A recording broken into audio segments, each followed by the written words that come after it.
शुक्लांबरधरं विष्णुं शशिवर्णं चतुर्भुजं प्रसन्नवदनं ध्यायेत् सर्वविघ्नोपशान्तयेत्। गुरुर्ब्रह्मा गुरुर्विष्णुः गुरुर्देवो महेश्वरः गुरुः साक्षात् परब्रह्म तस्मै श्रीगुरवे नमः।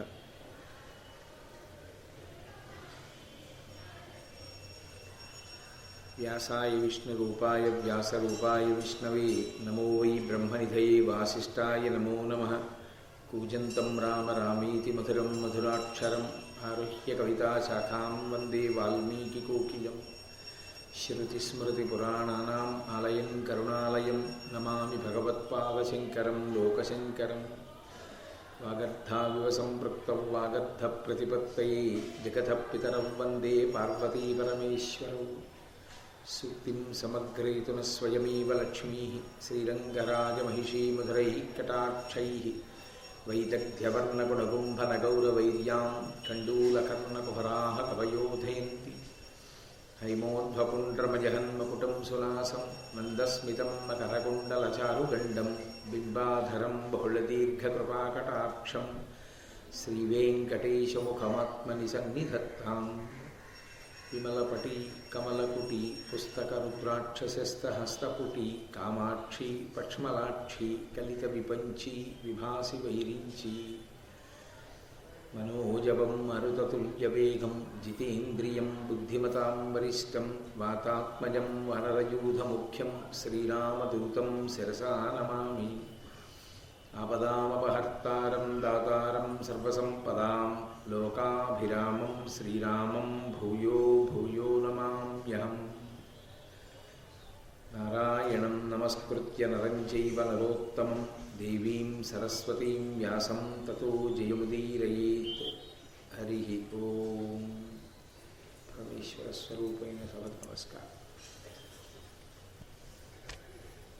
జరాసంధుని యొక్క వధ పూర్తి చేసి రాజసూయ మహాయాగ నిర్వహణ కొరకు కావలసినటువంటి నేపథ్యాన్ని ఏర్పాటు చేసుకుని ఇప్పుడు ఇక అన్ని దిక్కులకు ధర్మరాజు గారి యొక్క సోదరుడు బయలుదేరి వెళ్ళినా ఏ విధమైన ఇబ్బంది ఉండదు, రాజసూయ మహాయాగము సక్రమంగా నిర్వహింపబడుతుంది అని నమ్మినటువంటి వాడై కృష్ణ పరమాత్మ ఒకనొకనాడు ఇంద్రుడు తారకాసురుడితో యుద్ధం చేసినప్పుడు ఎక్కినటువంటి దివ్యమైనటువంటి రథాన్ని అధిరోహించి భీమార్జున సహితుడి ఇంద్రప్రస్థాన్ని చేరుకుని అక్కడ ఉండేటటువంటి పౌరుల చేత స్వాగతింపబడి ధర్మరాజు గారి యొక్క పరమ సంతోషానికి కారణమయ్యాడు. ఆ తరువాత ఇక రాజసూయ మహాయాగమునకు కావలసినటువంటి కార్యక్రమము ప్రారంభమైంది. రాజసూయ మహాయాగమును నిర్వర్తించారు అంటే దాని అర్థం ఏమిటంటే ఎవరు దానికి కర్తయో ఆయన సార్వభౌముడు అవుతాడు. ఇక భూమండలంలో ఆయనని ఎదిరించగలిగినటువంటి రాజు లేడు అని గుర్తు. అటువంటి సార్వభౌమ పదాన్ని పొందాలి అంటే అన్ని దిక్కులకు బయలుదేరుతారు ఆయన ప్రతినిధులు. బయలుదేరి యుద్ధానికి వెడతారు. యుద్ధానికి వెళ్ళడము అంటే కావాలని యుద్ధం చెయ్యాలి అని కాదు. అక్కడ ఉండేటటువంటి రాజులు ఆయన చేసినటువంటి ప్రకటన వింటారు. మా అన్నగారైనటువంటి ధర్మరాజు ఇంద్రప్రస్థాన్ని రాజధానిగా చేసుకుని పరిపాలన చేస్తున్నాడు. ఆయన రాజసూయ మహాయాగాన్ని నిర్వహణ చెయ్యాలి అని సంకల్పం చేసి ఉన్నాడు. ఆ మహాయాగ నిర్వహణకు మీ అందరూ కూడా అంగీకరించి ఆహ్వానితులై రావలసింది. మీరు దానికి కప్పాలు కానుకలు సమర్పించండి అని చెప్తారు. ఆ ఆహ్వానాన్ని అంగీకరించినటువంటి వారు కప్పం కట్టి రత్నాది అపూర్వమైనటువంటి కానుకలను సమర్పణ చేస్తారు. కాదని ఎవరైనా తెంపరితనంతో యుద్ధానికి సిద్ధపడితే వాళ్ళని అణచగలిగినటువంటి ప్రజ్ఞ ఉండాలి. అలా ఎక్కడైనా వెళ్ళినటువంటి ప్రతినిధి ఓడిపోతే ఇక రాజసూయ మహాయాగం చెయ్యడం జరగదు. ఎందుచేత అంటే అది సార్వభౌమ పదవి. భూమండలాన్నంతటినీ గెలిస్తేనే ఆ రాజసూయం తప్ప గెలవకపోతే రాజసూయ మహాయాగం చెయ్యడం అనేటటువంటి ప్రసక్తి రాదు. ఇప్పుడు ధర్మరాజు గారు భూమండలం యొక్క 4 దిక్కులకి 4 తమ్ముళ్ళని పంపించాడు. ఆ పంపించినప్పుడు మొట్టమొదట ఉత్తర దిక్కుకి అర్జునుడిని పంపించాడు. అర్జునుణ్ణి ఉత్తర దిక్కుకు పంపించడం వెనకాతల ధర్మరాజు గారి యొక్క సమయోచిత ప్రజ్ఞ తెలుస్తుంది. ఏ దిక్కుకి ఎవరిని పంపించినా గెలిచి రాగలిగినటువంటి మహావీరులే నలుగురు తమ్ముళ్ళు అయినా కూడా ఉత్తర దిక్కుకి అర్జునుడిని పంపుతాడు. ఎందుచేత అంటే ఉత్తర దిక్కు కుబేర స్థానం, అటువైపంతా కూడా చాలా ఐశ్వర్యవంతులైనటువంటి రాజులు ఉన్నారు.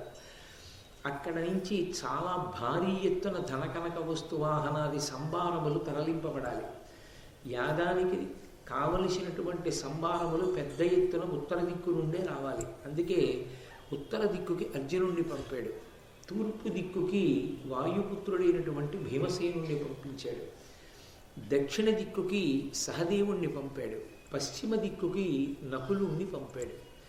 ఉత్తర దిక్కుగా బయలుదేరినటువంటి అర్జునుడు ఆ రాజసూయ మహాయాగ సంకల్ప ప్రకటనం చేస్తూ బయలుదేరాడు.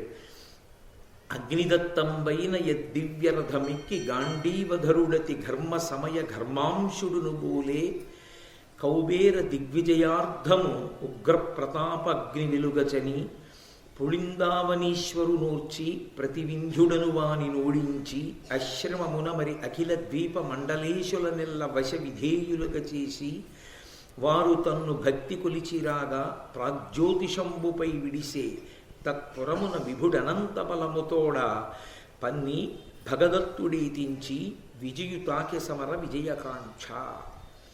ఆయన ఉత్తర దిక్కుగా బయలుదేరినటువంటి వాడై అగ్నిదేవుని చేత ఖాండవవన దహన సమయమునందు తనకి బహూకరింపబడినటువంటి ప్రత్యేకమైనటువంటి రథాన్ని అధిరోహించి ఆ గాంధీవాన్ని చేత పట్టుకుని యుద్ధానికి బయలుదేరాడు. మంచి వేసవి కాలంలో, అందున ఏ రోహిణీ కార్తెయో నడుస్తున్నప్పుడు మధ్యందినటువంటి మార్తాండు ఎంత ప్రతాపంతో ఉంటాడో, ఎంత సహింపనశక్యంగా ఉంటాడో అటువంటి తేజస్సుతో ఆ అర్జునుడు బయలుదేరి వెడుతుంటే ఆయనని ఎదిరించినటువంటి వీరుడే లేడు.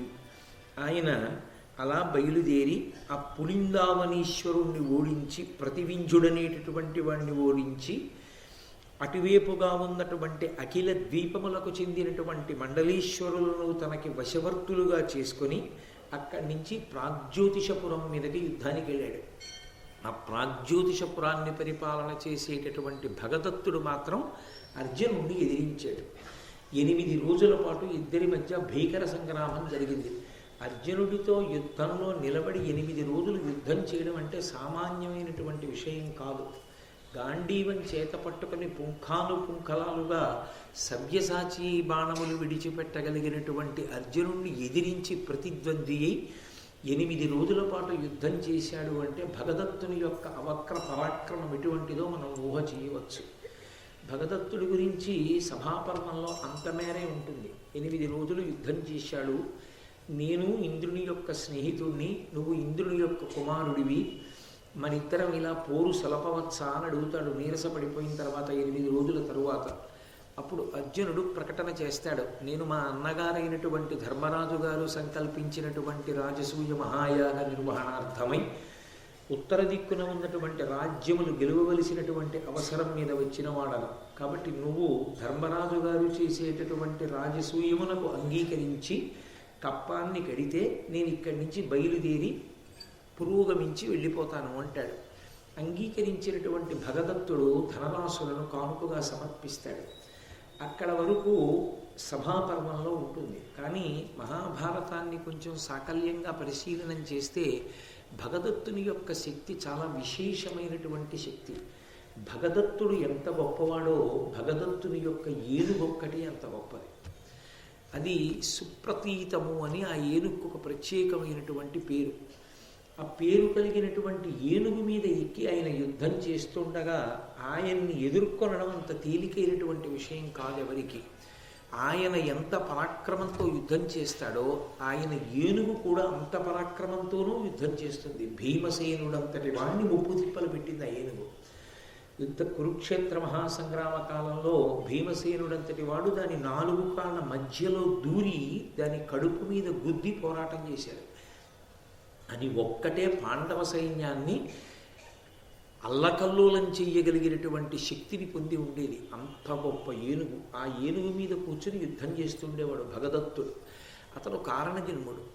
ఎందుచేత అంటే ఆదివరాహమూర్తి భూదేవిని పైకెత్తినప్పుడు ఆయన యొక్క స్పర్శ వలన భూదేవికి కుమారుడు కలిగాడు. అతనే నరకాసురుడు. ఆయన తల్లి చేతిలోనే చనిపోవాలి. అందుచేతనే భూదేవి సత్యభామగా వచ్చి తన కొడుకని తెలియక తల్లిగా చంపలేదు కనుక సత్యభామా స్వరూపంగా భూభారాన్ని తగ్గించడానికి సంహారం చేసింది. ఆ నరకాసురుని యొక్క కుమారుడే భగదత్తుడు. ఆ నరకాసురుడు మరణించిన సందర్భంలో కృష్ణ పరమాత్మని ప్రార్థన చేసింది. నీ కుమారుడే ఈ నరకాసురుడు మరణించాడు, అతని కుమారుడు భగదత్తుడు, ఇతని సంరక్షణార్థం నువ్వు ఏర్పాటు చెయ్యవలసింది అంటే కృష్ణ పరమాత్మ వైష్ణవాస్త్రాన్ని ఇచ్చారు అతనికి.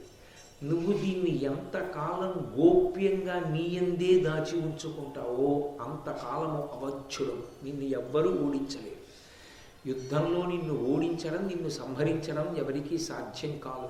ఎప్పుడు నువ్వు ఆ వైష్ణవాస్త్రాన్ని బయటికి తీసి విడిచిపెట్టేస్తావో, దానికి దూరం అయిపోతావో, ఆనాడు నీకు మరణం అన్నారు. చాలా గొప్ప యుద్ధం చేశాడు భగదత్తుడు కురుక్షేత్రంలో. చేసి చిట్ట చివరికి అర్జునుడితో యుద్ధం జరుగుతుండగా ఒళ్ళు మరిచిపోయినటువంటి వాడై ఎలా అయినా అర్జునుడిని మట్టు పెట్టాలన్న కోరికతో ఆ వైష్ణవాస్త్రాన్ని తీసి అర్జునుడి మీదకి ప్రయోగించాడు. యథార్థమునకు ఆ వైష్ణవాస్త్రం చేత నిగ్రహింపబడాలి. కానీ అది ప్రయోగించినప్పుడు కృష్ణుడు తాను తోలుతున్న గుర్రాల యొక్క పగ్గాలు వదిలేసి వెనక్కి తిరిగి గభాలన అర్జునుడిని కౌగిలించుకున్నాడు. ఆయన చేతి బాణములు వెయ్యడానికి అవకాశం లేకుండా కౌగిలించుకుంటే భగదత్తుడు విడిచిపెట్టినటువంటి వైష్ణవాస్త్రం వచ్చి శ్రీకృష్ణ పరమాత్మ మెడలో వేసుకున్న వైజయంతి మాల యందు ఐక్యమైపోయాడు. ఐక్యమైపోగానే అర్జునుడు ప్రయోగించిన బాణ పరంపరలు కుంభస్థలంలో తగిలి సుప్రతీతమనేటటువంటి ఏనుగు మరణించింది. భగదత్తుడు కూడా బాణ పరంపరల చేత మరణించాడు. భగవంతుణ్ణి నమ్ముకున్నటువంటి వాళ్ళని ఎంత కష్టం నుంచైనా ఎంత ఆశ్చర్యకరంగా ఆయన రక్షించగలడు. భగవంతుని యొక్క రక్షణ శక్తి ఎంత గొప్పది అన్నది చెప్పడానికి ప్రతీక భగదత్తోపాఖ్యానం. అటువంటి భగదత్తుడు 8 రోజుల పాటు అర్జునుడితో యుద్ధం చేశాడు. ఆ ఉత్తర దిక్కుకు వెళ్ళినప్పుడు బహుశా భగదత్తుని యొక్క శక్తి, భగదత్తుడు ఉత్తర దిక్కునున్నాడన్న విషయాన్ని లెక్కలోకి తీసుకుని ధర్మరాజు గారు అర్జునుడిని ఉత్తర దిక్కుకు పంపారు. 8 రోజులు అయిన తర్వాత భగదత్తుడు వశుడయ్యాడు. అయిన తరువాత ఆయన దగ్గర రత్నములు వజ్రములు కానుకలుగా స్వీకరించి అక్కడ నుండి మళ్ళీ బయలుదేరి ముందుకు వెళ్ళిపోయాడు. వెళ్ళి అంతర్గిరి, బహిర్గిరి, ఉపగిరి, ఉలూక దేశాధిపతి, దేవప్రస్థరాజు, విశ్వదశ్వుడు, పార్వతేయులు, బర్బర, శబర, తురుష్క, మాళవ, పౌండ్ర, కాశ్మీర, హాటక దేశాలు, ఉత్తర కురు దేశాలు జయించి ధనరాశులు, బంగారం, రత్నాలు, వాహనాలు, గుర్రాలు, ఏనుగులు, పక్షుల రంగు కలిగినవి, కోయిల రంగు కలిగినవి, అనేక రకమైనటువంటి రంగులు కలిగినటువంటి గుర్రాల్ని, ఏనుగుల్ని, అపారమైనటువంటి ఐశ్వర్యాన్ని, ధనకనక వస్తు వాహనాల్ని అన్నిటినీ తీసుకుని ఉత్తర దిక్కుని ఉత్తర కురుపాంచాల దేశముల వరకు జయించినటువంటి వాడై అర్జునుడు తిరిగి ఇంద్రప్రస్థాన్ని చేరుకున్నాడు. చాలా సంతోషించాడు ధర్మరాజు గారు. ఉత్తర దిక్కున మనని ఎదిరించి నిలబడగలిగినటువంటి వాడు లేడు. కాబట్టి ఇప్పుడు ఉత్తర దిక్కంతా తనకి వశమైంది. ఇక పూర్వ దిక్కుకి అంటే తూర్పు దిక్కుకి వెళ్ళినటువంటి వాడు భీమసేనుడు. ఆయన పాంచాలరాజు యొక్క పూజలు అందుకున్నవాడై విదేహరాజు జనకుణ్ణి జయించాడు. విదేహరాజు రామాయణ కాలం నుంచి దాన్ని పరిపాలించిన వారందరి పేర్లు జనకులే.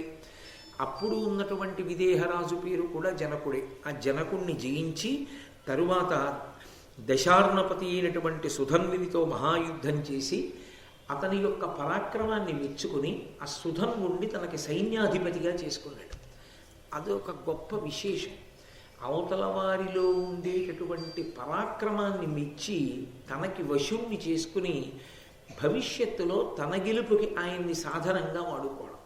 అటువంటి సుధన్వుణ్ణి భీమసేనుడు తనకి సైన్యాధిపతిగా చేసుకుని అశ్వమేధం చేసినటువంటి రాజు రోచమానుని యొక్క తమ్ములను ఓడించి చేది రాజ్యంలో ప్రవేశించాడు. ఆ చేది రాజ్యాన్ని పరిపాలిస్తున్నటువంటి వాడు శిశుపాలుడు. ఈ శిశుపాలుడు శ్రీకృష్ణుడికి బద్ధశత్రువు. కానీ ఆయనకి ఆ పాటికి ఎందుకో పాండవులతో విరోధించాలనేటటువంటి కోరిక పుట్టలేదు. ఆయన ఎంతో సంతోషంగా ఆ వచ్చినటువంటి భీమసేనుడికి ఆ స్వాగతం పలికి అనేకమైనటువంటి ధనరాశులిచ్చి ధర్మరాజు గారు చేసేటటువంటి రాజసూయ మహాయాగానికి నేను కూడా తరలి వస్తాను అని చెప్పాడు. అతని అతి ప్రతాపుని నిలాత్మజుగాన వచ్చి చేది భూపతి శిశుపాలుడెంతయును భక్తిపరుండయి రాజసూయ మున్నతి నొరరింపనున్న యమనందనయత్నమిరింగి రత్నశోభిత ధనరాశులిచ్చ కడుప్రీతి సమన్వితుడై ముదంబునన్. పరమ సంతోషంతో ధర్మరాజు గారు రాజసూయ మహాయాగం చేస్తున్నాడన్న విషయాన్ని తెలుసుకున్నటువంటి వాడై అనేకమైనటువంటి ధనరాశులిచ్చి భీమసేనుణ్ణి స్వాగతించి సత్కరించి పంపించాడు. అంటే అప్పటి వరకు శిశుపాలుడికి ధర్మరాజు గారు చేస్తున్నటువంటి రాజసూయ మహాయాగమనందు వ్యతిరేకత ఏమీ లేదు. భీమసేనుడితో యుద్ధం చెయ్యలేదు సరికదా, స్వాగతించాడు. కానీ శ్రీకృష్ణ పరమాత్మకి అగ్రపూజ జరిగితే మాత్రం ఆయన అంగీకరించాడు. అక్కడ తిరగబడి శ్రీకృష్ణ పరమాత్మ చేతిలో మరణిస్తాడు. అక్కడ వరకు చాలా సహకరించాడు, తప్పకుండా నేను కూడా యాగానికి వస్తానన్నాడు. సరే, తూర్పు దిక్కున ఉన్నటువంటి రాజులందరినీ జయించినటువంటి వాడై భీమసేనుడు తిరిగి ఇంద్రప్రస్థాన్ని చేరుకున్నాడు. పరమ సంతోషాన్ని పొందాడు ధర్మరాజు. ఉత్తర దిక్కున ఉన్న రాజులు వశమయ్యారు, తూర్పు దిక్కునున్న రాజులు వశమయ్యారు. ఇక దక్షిణ దిక్కు పశ్చిమ దిక్కు మిగిలాయి. సహదేవుడు దక్షిణ దిక్కుకి వెళ్ళాడు. సుమిత్రుణ్ణి, శూరసేనుణ్ణి, దంతవక్త్రుణ్ణి, యవనుల్ని, గోశృంగగిరి నివాసుల్ని, జంభకుణ్ణి, విందాన బిందుల్ని ఓడించాడు. మాహిష్మతీపురాన్ని పరిపాలించేటటువంటి నీలుడు అనేటటువంటి ఒక మహారాజు మీద యుద్ధానికి వెళ్ళాడు. ఆ నీలుడు అంగీకరించలేదు. ధర్మరాజు గారి యొక్క సార్వభౌమ పదవిని అంగీకరించడానికి తిరస్కరించి భీమసేనుడు ఆయన ఈ సహదేవుడితో యుద్ధానికి వచ్చాడు. సహదేవుడికి ఆయనకి యుద్ధం జరుగుతుండగా ఒక ఆశ్చర్యకరమైన సంఘటన జరిగింది.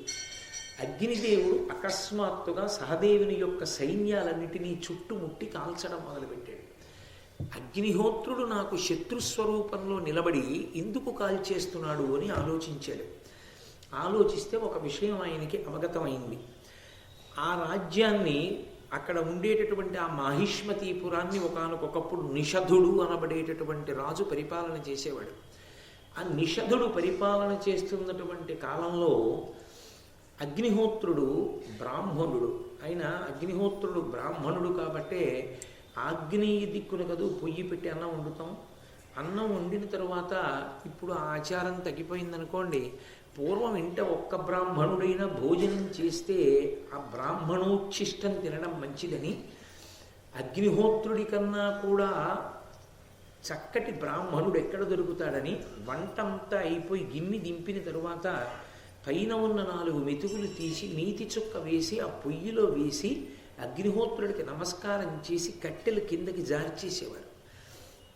ఆ అన్నాన్ని అగ్నిహోత్రుడు తిన్నాడు. తరువాతనే అగ్నిప్రసాదంగా మనం తిన్నాము. దానివల్ల అనారోగ్యం ఏర్పడకుండా యజమాని, ఇంట్లో ఉన్నవాళ్ళు ఆరోగ్యంతో సంతోషంగా ఉంటారు అని పూర్వం అలా చేసేవారు. అందుకే అంత సంతోషంగా ఉండేవారు. మధుమేహ వ్యాధి ఇంత ప్రబలంగా అప్పుడు ఉండేది కాదు, అందుకే బహుశా. కాబట్టి సహదేవుని అక్కడ బ్రాహ్మణ స్వరూపంగానే అగ్నిహోత్రుడు వేదాధ్యయనం చేస్తున్నాడు. ఆ వేదాధ్యయనం చేసేటటువంటి రోజుల్లో ఒక విచిత్రమైన స్థితి కలిగింది. మీరు తొందరపడి నిర్ణయాలకు వచ్చేయకండి. మహాభారతం ధర్మసూక్ష్మ సమన్వయమై ఉంటుంది. ఆయన అక్కడ ఉండగా అగ్నిహోత్రుడు ఒక పరకాంతా సంగమం చేశాడు. ఆ పరకాంతా సంగమం చేస్తే చదువుకుంటున్నటువంటి బ్రాహ్మణుడు పరకాంతా సంగమం చేశాడని తెలుసుకున్నటువంటి ఈ రాజు నిషధుడు అగ్నిహోత్రుడిని సభకి పిలిపించి శిక్షించబోయాడు. పొగలు వెలిగక్కుతూ పెద్ద పెద్ద జ్వాలలతో అగ్ని తన స్వరూపాన్ని చూపించాడు. చూపిస్తే ఆయన భయపడ్డాడు నిషధుడు. అమ్మో, వచ్చినవాడు అగ్నిహోత్రుడు, ఈయన్ని నేను శిక్షించడం ఏమిటి, దిక్పాలకుడు, ఆయన్ని నేను శిక్షించకూడదని వెంటనే ఆయనకి నమస్కారం చేసి క్షమార్పణ అభ్యర్థించాడు. అగ్నిహోత్రుడు ప్రసన్నుడై, బ్రాహ్మణుడి కోపం ఎంతసేపు ఉంటుంది, తాటాకుమంట. ఆయన వెంటనే ప్రసన్నుడై అన్నాడు, ఏదైనా వరం కోరుకోమన్నాడు. ఈ పురంబు జయింపంగ ఎవ్వరేని ఒత్తు రుద్ధతులయి శత్రువరులు వారు దర్పమీది నీచేత దగ్ధులై విహీనులు ఉన్నట్లుగా వరమిమ్ము నాకు. ఎవరైనా సరే నేను పరిపాలన చేసేటటువంటి ఈ మాహిష్మతీపురం మీదకి దండయాత్రకు వస్తే నువ్వు మా పలుపున యుద్ధం చేస్తూ ఉండాలి. నువ్వు యుద్ధంలో అగ్నిహోత్రుడు కనపడి శత్రు సైన్యాన్ని కాలుస్తూ ఉండాలి. మాకు అటువంటి వరం ఇమ్మని అడిగాడు. నిషధునికి వరం ఇచ్చాడు అగ్నిహోత్రుడు, నీ రాజ్యాన్ని నేను కాపు కాస్తాను, కానీ నేను నిన్ను ఒక ఆజ్ఞ చేస్తున్నాను. ఏమి ఆ ఆజ్ఞ అంటే, మీరు ధర్మ సూక్ష్మాన్ని జాగ్రత్తగా అర్థం చేసుకోవాలి. ఆచారము అనేటటువంటిది ధర్మము అన్న మాటకు అర్థం ఏంటంటే ధ్రియతేవా జనైరితి ధర్మం, జనుల చేత పట్టుకోబడినది. ధర్మము దేశము కాలము ఈ రెండిటి మీద ఆధారపడుతుంది. అందుకే దేశకాలములకు కట్టుబడి ఉంటుంది తప్ప అన్ని వేళలా ధర్మము ఒకేలా ఉండే అవకాశం ఉండదు. నేను మీతో తరచుగా చెప్తుంటా, ఏకాదశి నాడు ఉపవాసం ధర్మం, ద్వాదశి నాడు ఎంత తొందరగా వీలైతే అంత తొందరగా అన్నం తినడం ధర్మం, పారణ ధర్మం. అలాగే నా కూతురు ముందు నిలబడితే నాది తండ్రి ధర్మం, నా భార్య ముందు నిలబడితే నాది భర్తృధర్మం. నేను ఇక్కడికి వస్తే సభాధ్యక్షుడిగా నా ధర్మం, నేను నా కార్యాలయానికి వెడితే నాది ఉద్యోగి ధర్మం. ఇక్కడ శివాలయంలో అభిషేకం చేస్తే పైన వస్త్రం లేకుండా అభిషేకం చేస్తారు. అదే ఉత్తర భారతం వెడితే పైన స్వెట్టర్ వేసుకుని అభిషేకం చేస్తారు. అక్కడ ఉన్న దేశంలో పైన చొక్కా బనీను తీసి ఉత్తరీయం తీసి నడువు కట్టుకుని అభిషేకం చేయడం కాలమునందు 365 రోజులు సంభవం అయ్యే విషయం కాదు. ఎక్కడ మనుష్య ఉపాధి నిలబడలేదో అసలు వాతావరణానికి అక్కడ శాస్త్రం మినహాయింపు కల్పిస్తుంది. అందుకే ధర్మము దేశము మీద కాలము మీద ఆధారపడి ఉంటుంది. అందుకే ధర్మం మారుతూ ఉంటుంది. ధర్మం అన్ని వేళలా ఒక్కలా ఉండదు. మీరు ఇక్కడ కూర్చుని ఉన్నాను, మీకు ఉపన్యాసం చెప్తున్నప్పుడు అగ్రాసనం మీద కూర్చుని ఉండడం నాకు హక్కు, నా ధర్మం. నేను ఈ సభలో ఇలా మాట్లాడుతుండగా మా గురువు గారు కనపడ్డారనుకోండి సభలో, ఉత్తర క్షణంలో నేను ఈ పుస్తకాన్ని విడిచిపెట్టేసి కిందకి దిగి వెళ్ళి మా గురువుగారి పాదాల మీద పడి సాష్టాంగ నమస్కారం చేయాలి.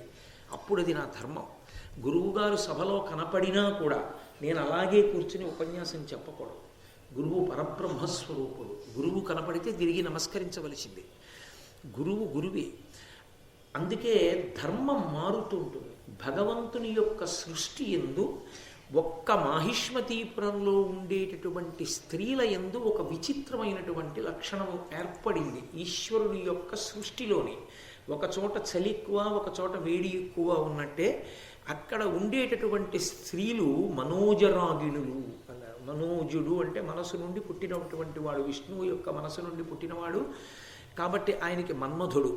వాళ్ళు మన్మధరాగిణులు అంటే చాలా తరచుగా మన్మథ బాణములు పడుతుంటాయి. అందుకని వాళ్ళకి స్వేచ్ఛా విహరిణులుగా ఉండడానికి అవకాశం ఇచ్చారు. వాళ్ళు ఒక్క పతికి కట్టుబడి ఉండవలసినటువంటి అవసరం వాళ్ళకి ఇవ్వలేదు. ఎందుకంటే అది హింస కిందకు వస్తుంది కాబట్టి వాళ్ళకి మినహాయింపు ఇచ్చారు.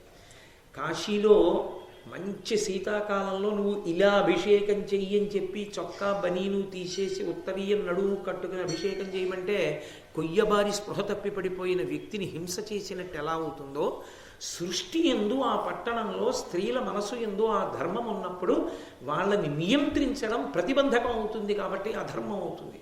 అందుకని నేను సంగమించాను తప్ప నేను ధర్మ వ్యతిరేకం చెయ్యలేదు. నీవు కూడా వాళ్ళని అలా శిక్షించడానికి వీల్లేదు. ఇక నుంచి ఈ ఒక్క దేశంలో ఈ ఒక్క పట్టణంలో మాత్రం వాళ్ళ యొక్క స్వేచ్ఛా విహారము వారి పాతివ్రత్యమును బాధించదు, వారికి దోషం అంటదు.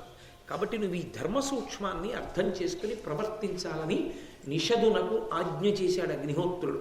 ఆ కారణం చేత ఆ పట్టణం ఒక్కటే మినహాయింపుతో ఉండిపోయింది. అప్పటి నుంచి అగ్నిహోత్రుడు ఆ పట్టణాన్ని పరిపాలించేటటువంటి రాజు పనుపున యుద్ధం చేస్తాడు ఎవరైనా శత్రువులు వస్తే. అగ్నిహోత్రుడు మన పక్షాన ఉండగా మనకేమి లోటు, సహదేవుణ్ణి ఎదిరిస్తే మాత్రం మన ఎలా జయిస్తాడు అని ఆ పరిపాలన చేసేటటువంటి నీలుడనేటటువంటి రాజు సహదేవునికి వ్యతిరేకంగా యుద్ధం చేశాడు. వెంటనే సహదేవుడు ఈ విషయాన్ని తెలుసుకున్నాడు. అగ్ని చుట్టుముట్టింది. అగ్నిహోత్రుడితో యుద్ధం చేయడం సంభవం కాదు, ఆయన మహానుభావుడు కాబట్టి ఆయన్ని స్తోత్రం చెయ్యాలని వెంటనే స్నానం చేసి దర్భలు పరిపించి ఆ దర్భల మీద పడుకున్నాడు. దర్భకి పవిత్రం చెయ్యగలిగినటువంటి శక్తి విశేషంగా వచ్చింది. దర్భకి ఎందుకు ఆ శక్తి వచ్చింది అంటే, చాలామంది ఏదో అమృతోత్పాదన సమయంలో ఆ అమృతాపహరణ సమయమునందు కొద్దిగా దాని మీద పడింది ఆ అమృతం, అందుకని వాటికి పవిత్రీకరించగలిగిన శక్తి వచ్చింది అంటారు. కాదు, వేదంలో ఏమనుందంటే నీటికి పవిత్రం చెయ్యగలిగిన శక్తి తనంత తానుగా పరమేశ్వరుడు పెట్టాడు. ఏదైనా ఒక వస్తువు పవిత్రం అవ్వాలి అంటే నీటి స్పర్శ చేత పవిత్రం అవుతుంది. అందుకే చూడండి, పువ్వులు తెచ్చి పూజకు అక్కడ పెట్టుకుంటాం, ఈశ్వరుడి పాదాల మీద వేసే ముందు కాసి నీళ్లు చల్లుతాం. ఎందుకని అంటే ఆ పువ్వులు కోసినప్పుడు ఎలా కోశారో ఆ పువ్వులు తీసుకొచ్చే లోపల ఎంగిలి గాలి తగిలి ఉండి ఉండవచ్చు, తెలియక ఎవరైనా కింద పడిన పువ్వు మళ్ళీ పూజాపాత్రలో పెట్టి ఉండి ఉండవచ్చు అని ఆ పూల మీద కాసిన నీళ్లు చిలుపుతారు. దానికి మంత్రం ఉండదు. మంత్రం లేకుండా చల్లినా ఆ నీటి స్పర్శ చేత పువ్వులు మళ్ళీ పవిత్రమవుతాయి, ఈశ్వరారాధనకు యోగ్యతని పొందుతాయి. అలాగే ఈ వస్తువుకి అశౌచం ఏర్పడింది అని అనుమానం వచ్చింది అనుకోండి, కాసిన నీళ్లు చల్లి వస్తువు తీసుకుంటారు. అలాగే మనకి మైల పోవాలి అంటే మైల ఎందుకు ఏర్పడుతుంది అంటే, శరీరమునకు నవరంధ్రములు ఉంటాయి, 2 కళ్ళు, 2 చెవులు, 2 ముక్కులు, 6, నోరు 7, మలద్వారం 8, మూత్రద్వారము 9. ఈ 9 కాక కొన్ని లక్షల స్వేదరంధ్రములు ఉంటాయి. వీటిలోంచి ఎప్పుడు మలం బయటికి విసర్జింపబడుతూనే ఉంటుంది. ఆ మలం విసర్జింపబడేది నిద్రపోయినప్పుడు ఎక్కువగా విసర్జిస్తుంది శరీరం. ఆ నిద్రపోయి లేచినప్పుడు ఆ మలం ఏర్పడుతుంది. కాబట్టి దేవాలయ ప్రవేశం కానీ పూజామందిర ప్రవేశం కానీ చెయ్యకూడదు. అందుకని స్నానం చేసి వెళ్ళాలి. స్నానం అంటే నీళ్లు పోసుకోవడం. నీటితోటి సంపర్కం ఏర్పడితే శుద్ధి కలుగుతుంది. నీటికి పరమేశ్వరుడు తనంత తానుగా ఆ శక్తిని ఇచ్చాడు. నీట మునిగితే స్నానం చేస్తే మైలపోయింది. ఏదో అశౌచం వస్తుంది, ఎవరో ఇంట్లో పెద్దవాళ్ళు జ్ఞాతులు ఎవరో వెళ్ళిపోతారు, ఏ పెద్ద తండ్రి గారో తాతగారో ఎవరో, మాకు అశౌచం తీరిపోయిందండి వాళ్ళతో అంటారు. అశౌచం తీరిపోయింది అని ఎలా తీరిపోయింది? స్నానంతో తీరిపోతుంది. పుణ్యాహవాచనం చేయించామండి అంటారు. నీటిలోకి మంత్రశక్తి చేత ఆ ఈశ్వరానుగ్రహాన్ని కల్పించి ఆ నీటిని చల్లుతారు. చల్లితే విరిగిపోతుంది అశౌచం అంతా. నీటికి ఆ శక్తి ఉంది. ఒకానొకప్పుడు దేవేంద్రుడు యుద్ధం చేసి తన ప్రతిద్వందిని పడగొట్టాడు. ఆయన నీటిలో పడిపోతున్నాడు. పడిపోతుంటే ఆయన శవం నీటిలో పడుతోందని నీళ్లకి పవిత్రించగలిగినటువంటి శక్తి నీటిని విడిచి ఒక్క క్షణం పైకి లేచినప్పుడు ఆ నీటి పక్కన దర్భలు పెరిగి ఉన్నాయి. దర్భలంటే గడ్డి పరకలు పెద్ద పెద్ద ఉంటాయి, ఆ దర్భలు ఉన్నాయి. ఇవి ఆ శక్తి వెళ్ళి దర్భల్ని ఆశ్రయించింది. అప్పటి నుంచి ఆ దర్భలకి పవిత్రీకరించగలిగినటువంటి శక్తి వచ్చేసింది. అవి దేన్నైనా పవిత్రంగా ఉంచుతాయి. అందుకని గ్రహణ సమయంలో నిలవ ఉన్న పదార్థాల్లో దర్భ వేస్తారు. పూజా సమయమునందు దర్భాసనం మీద కూర్చోవడం చాలా చాలా ఉత్కృష్టమైనటువంటి విశేషం. దర్భాసనం మీద కూర్చుని పూజ చేసుకుంటే చాలా పవిత్రమైనటువంటి స్థితి కలిగి దాని వలన మనోలయం అవుతుంది. తొందరగా భగవంతుని యందు మనస్సు నిలబడుతుంది. భోజనం చేసేటప్పుడు మాత్రం దర్భాసనం వాడకూడదు, నిషిద్ధం. సరే, అందుచేత ఆ అగ్నిహోత్రుడు సైన్యాన్ని చుట్టుముట్టిన కారణం చేత సహదేవుడు స్నానం చేసి దర్భలు పరిపించుకుని దాని మీద పడుకున్నాడు. పడుకుని అతి పవిత్రమైనటువంటి దర్భల మీద పడుకుని ఆయన్ని స్తోత్రం చేశాడు. అగ్ని సూక్తములు అంటారు. ఇవి ఖాండవన దహనంలో పక్షులు చేసాయి, మళ్ళీ ఇవి చేసాయి. అగ్ని సంబంధమైనటువంటి ప్రమాదములు పొటమరించే చోట ఇటువంటి పద్యాలు చదివినా, ఇటువంటి పద్యాలు చదువుతున్నా, అందుకే మహాభారత శ్రవణం చేయడం, మహాభారత ప్రవచనం చేయడం, కనీసంలో కనీసం ప్రవచనం చేయకపోయినా మహాభారతాన్ని కనీసం చదవడం అన్నది రావడానికి కారణం ఏమిటి అంటే, ఇటువంటి పద్యాలు ఉంటాయి కాబట్టి వీటిని చదివినంత మాత్రం చేత దేవతలు ప్రసన్నులవుతారు. ప్రసన్నులై అగ్ని ప్రమాదములు నివారింపబడి జనులు సంతోషంగా ఉంటారు. నీతదర్థంబులై నిఖిల వేదంబులు వర్తిల్లు లోక పవనములగుచు పావనంబులలోన పావనుండవ నీవ యజ్ఞంబులను నీవ హవ్యవాహ ధర్మనిత్యుండైన ధర్మజుగావించు క్రతువు భవత్ప్రీతికరము కాదే దానికి విఘ్నంబు తలచుట ధర్మవే వరద వైశ్వానర వాయుమిత్ర అనిన అగ్నిదేవుడతనికి సంప్రీతుడయి తదీయ సేనకగ్నిభయము బాచే దాని నిరిగి భక్తుడై నీలుండు కౌరవేంద్రుననుచు కానవచ్చే. ఆ దర్భల మీద పడుకున్నటువంటి ఆ సహదేవుడు అగ్నిహోత్రుణ్ణి అగ్నిసూక్తములతో ప్రార్థన చేశాడు. భట్టారక అయర్ భట్టారక అంటే పూజనీయుడు అని, లలితాపరా భట్టారిక అంటే పూజింపదగిన తల్లి, శృంగార భట్టారక కాళిదాస మహాకవి, క్రోధ భట్టారక దుర్వాసో మహర్షి, నన్నయ్య భట్టారకుడు పూజింపదగినవాడు. సంస్కృతంలో అంత అద్భుతమైనటువంటి విషయాల్ని తెలుగు భాషకే గౌరవాన్ని తీసుకొచ్చిన మహాపురుషులు వారు. కాబట్టి ఆయన నీతదర్థంబులై నిఖిల వేదంబులు వర్తిల్లు లోక పవనములగుచు. ఓ అగ్నిహోత్రుడా, వేదముల యొక్క స్వరూపము, వేదములు ఈ లోకానికంతటికీ అనుగ్రహించడము నీ ద్వారానే జరుగుతూ ఉంటుంది. ఆయనకి జాతవేదుడు అని పేరు. అటువంటి నీ ముఖంగా ఆ హవిస్సులన్నీ ఇస్తే దేవతలకు అందుతుంటాయి. స్వధాకారంతో మంత్రం చెప్పి ఇస్తే నీ ముఖంగా పితృదేవతలకు అందుతాయి. అసలు వేదము వలన ప్రయోజనమన్నది కలగడానికి కారణం నువ్వే. వేదమే నీ స్వరూపమై ఉన్నది. అంతటి మహానుభావుడవు నువ్వు. పావనంబులలోన పావనుండవు నీవ. ప్రపంచంలో పవిత్రమైన వస్తువులు అన్న వాటిని లెక్క పెట్టడం మొదలు పెడితే ఎప్పుడూ పవిత్రమైంది ఏదైనా ఉంటే అగ్నిహోత్రం ఒక్కటే. అంత పవిత్రం చెయ్యగలిగినటువంటి నీరు కూడా ఒక్కొక్కచో బురద నీరు అంటారు, ఉప్ప నీరు అంటారు. కానీ అగ్ని శవాన్ని కాలుస్తున్నా సరే, శవాన్ని కాలుస్తూ పైకి లేచినటువంటి అగ్నిహోత్రం అపవిత్రమేం కాదు. అప్పుడు కూడా అది పవిత్రమే. ఎందుకో తెలుసా? ఎందుకు పవిత్రమో తెలుసా? శవాన్ని కాల్చుతున్న అగ్ని అప్పుడు అది హవిస్సుని తీసుకెడుతోంది. బ్రతికుండగా స్వాహ అంటూ చెరువు అంటారు. ఆ పదార్థాన్ని వేస్తే దేవతలకు ఎలా పట్టుకెడుతుందో, కొడుకు తండ్రి శరీరం పడిపోయిన తర్వాత, తండ్రి మరణించిన తరువాత తండ్రి శరీరాన్ని పట్టుకెళ్ళి అగ్నిహోత్రుణ్ణి ప్రార్థన చేస్తాడు చితి మీద పెట్టే ముందు.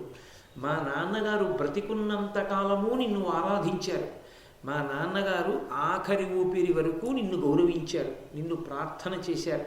మా నాన్నగారు శరీరం విడిచిపెట్టేశారు. ఈ మా నాన్నగారి శరీరాన్ని పంచభూతాల్లోకి తీసుకెళ్ళిపో. ఇందులో ఉన్న పృథివిని పృథివిలోకి, వాయువుని వాయువులోకి, అగ్నిని అగ్నిలోకి, నీటిని నీటిలోకి, ఆకాశాన్ని ఆకాశంలోకి కలిపే.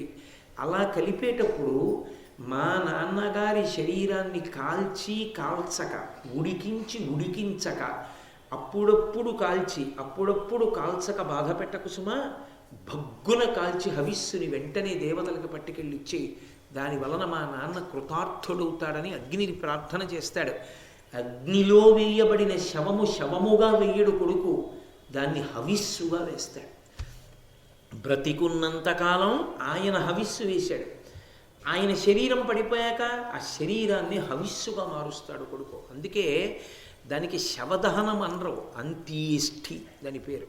ఇష్టి అంటే ఇష్టింతేహం కరిష్యామి పుత్రీయాం పుత్రకారణాత్ అధర్వ శిరస ప్రోక్తై మంత్రై సిద్ధాం విధానత అంటాడు దశరథ మహారాజు గారు, ఋష్యశృంగుడు శ్రీరామాయణంలో. ఇష్టింతేహం కరిష్యామి, ఇష్టి అంటే కామితార్థములనిస్తుంది. అగ్నిలో హవిస్సుని వేసి కోర్కెలు తీర్చుకునే ప్రక్రియకి ఇష్టి అని పేరు, అంత్యేష్టి. ఇక ఆయన చేసేది ఉండదు, ఇక ఆయన కదలలేడు. అందుకని ఆయననే హవిస్సుగా అగ్నిహోత్రంలో వేస్తాడు. అలా వేసి పంపుతాడు కాబట్టే మా నాన్నగారని ప్రేమతో చెప్పి అగ్నిహోత్రుని యందు వ్రీలుస్తాడు కాబట్టే కొడుకు ఉండాలి అని కోరుకుంటాడు. అది చెయ్యకుండా తండ్రి శరీరం వెళ్ళిపోయిన తరువాత కూడా ఐస్లో 3 రోజులు ఉండేటట్టుగా నాకెందుకు వదిలిపెట్టేశాడు. కాబట్టి అటువంటి భ్రష్ట కొడుకులు పుట్టాలని కోరుకోకూడదు.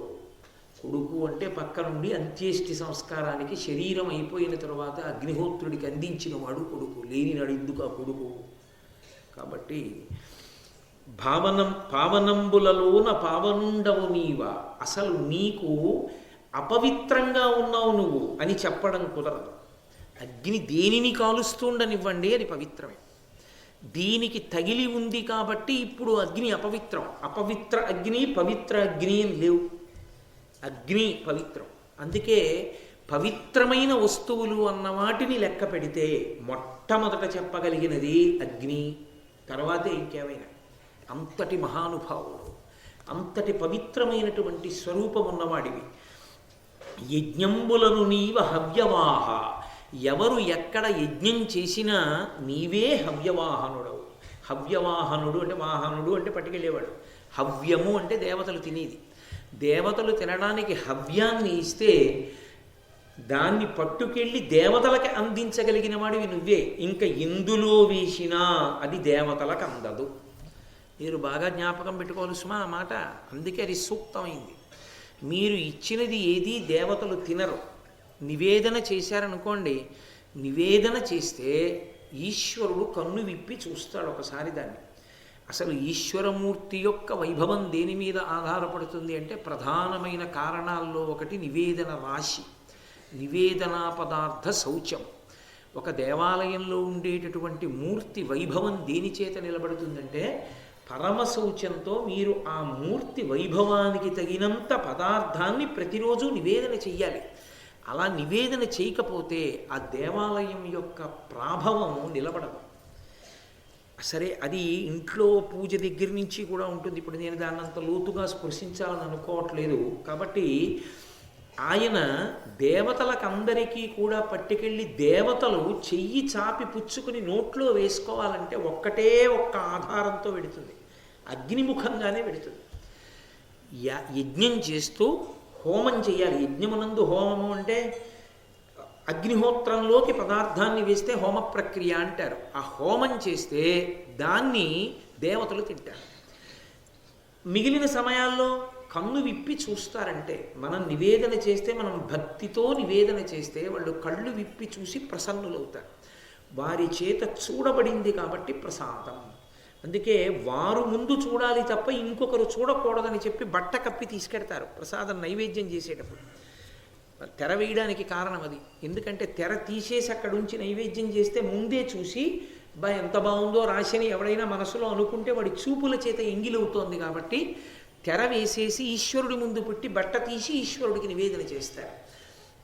అది మర్యాద, శాస్త్ర మర్యాద. కాబట్టి అలా దేవతలకి ఏదైనా పదార్థం తినడానికి అందాలి అంటే నీవు వినా మార్గం లేదు, నీ ఒక్కడవే మార్గం. బలిహరణము అని పెడతారు దేవాలయంలో, పెట్టాలి ప్రతిరోజు.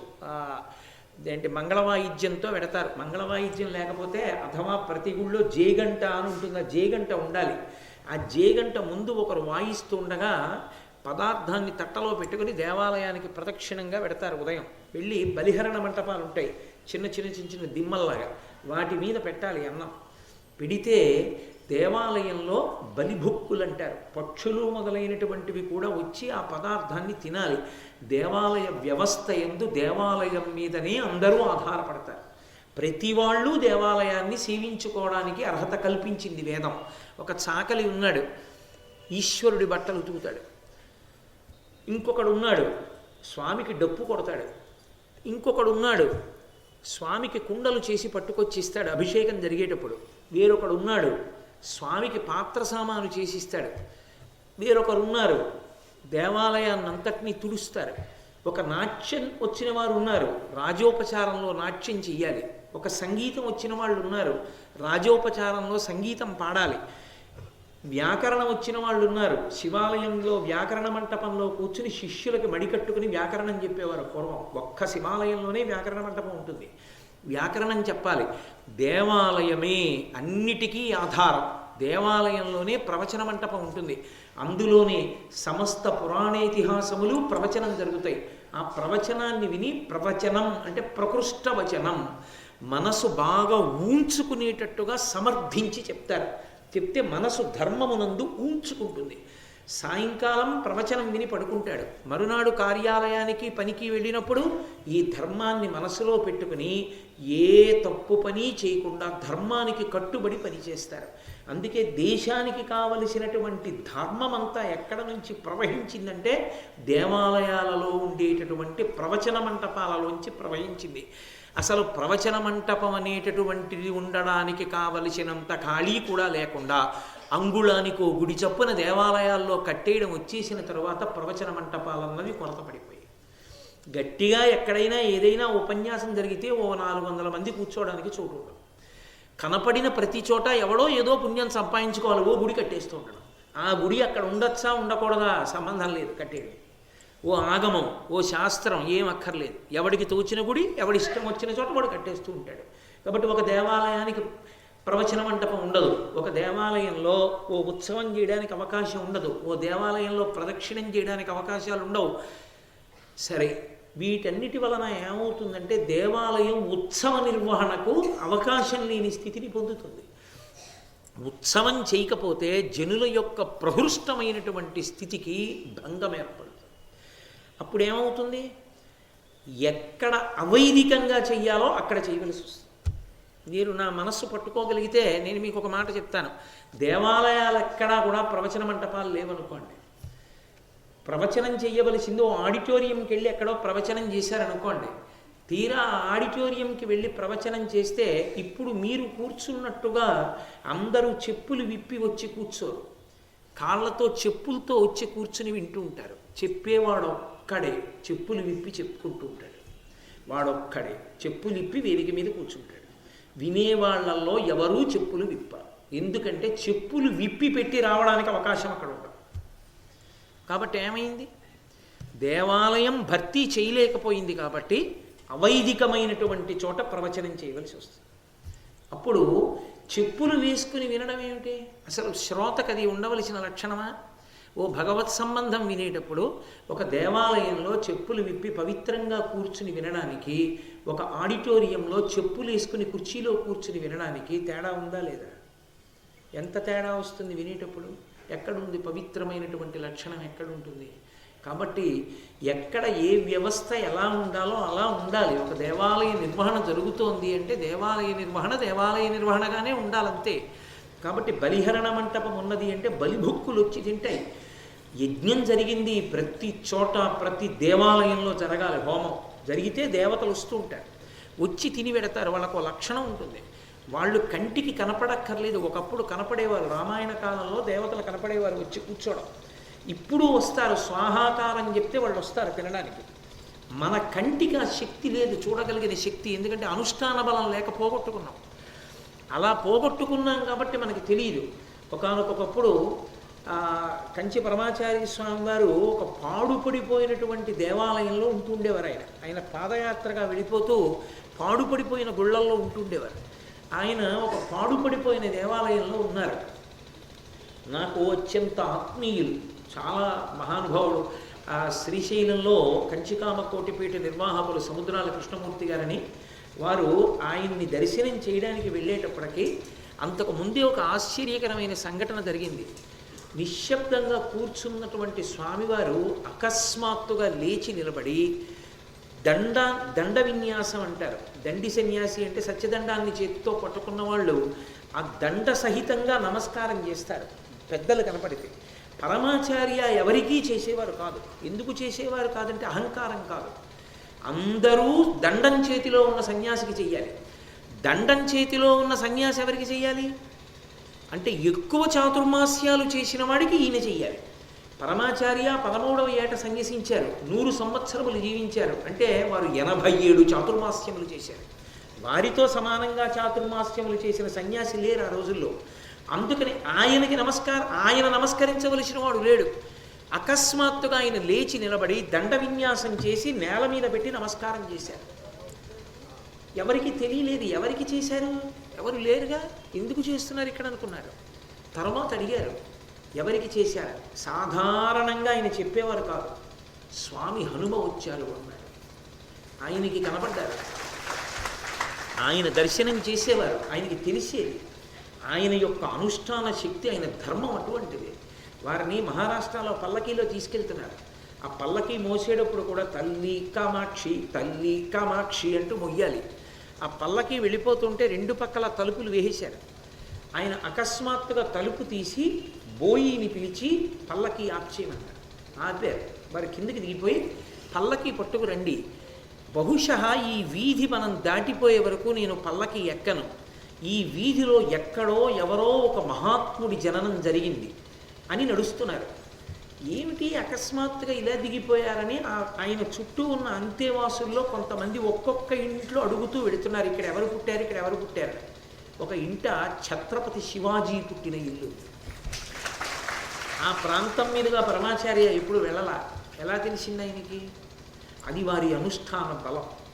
ఎక్కడ అనుష్ఠాన బలం ఉందో అక్కడ ఆ దివ్య చక్షు ఉంటుంది. ఆ అనుష్ఠాన బలం లేని చోట ఆ దివ్య చక్షు ఎలా ఉంటుంది? ఎలా కనపడతారు? దేవతలు కనపడమంటే కనపడరు. కానీ దేవతలు వస్తారు. దేవతలకు ఒక లక్షణం ఉంటుంది, వాళ్ళు వస్తే కోరిక తీరుస్తారు. వాళ్ళు ఏదో ఒక కోరిక తీర్చకుండా వెళ్ళరు. హోమం జరుగుతుంటే అందుకే యాగశాలకు ప్రదక్షిణం చేస్తారు, దేవతలకు ప్రదక్షిణం అవుతుంది. ఆ హోమ ప్రక్రియ అంత గొప్పది. ఆ హోమం ఎక్కడ జరిగిందో అక్కడ దేవతలు వస్తారు అన్నం తినడానికి.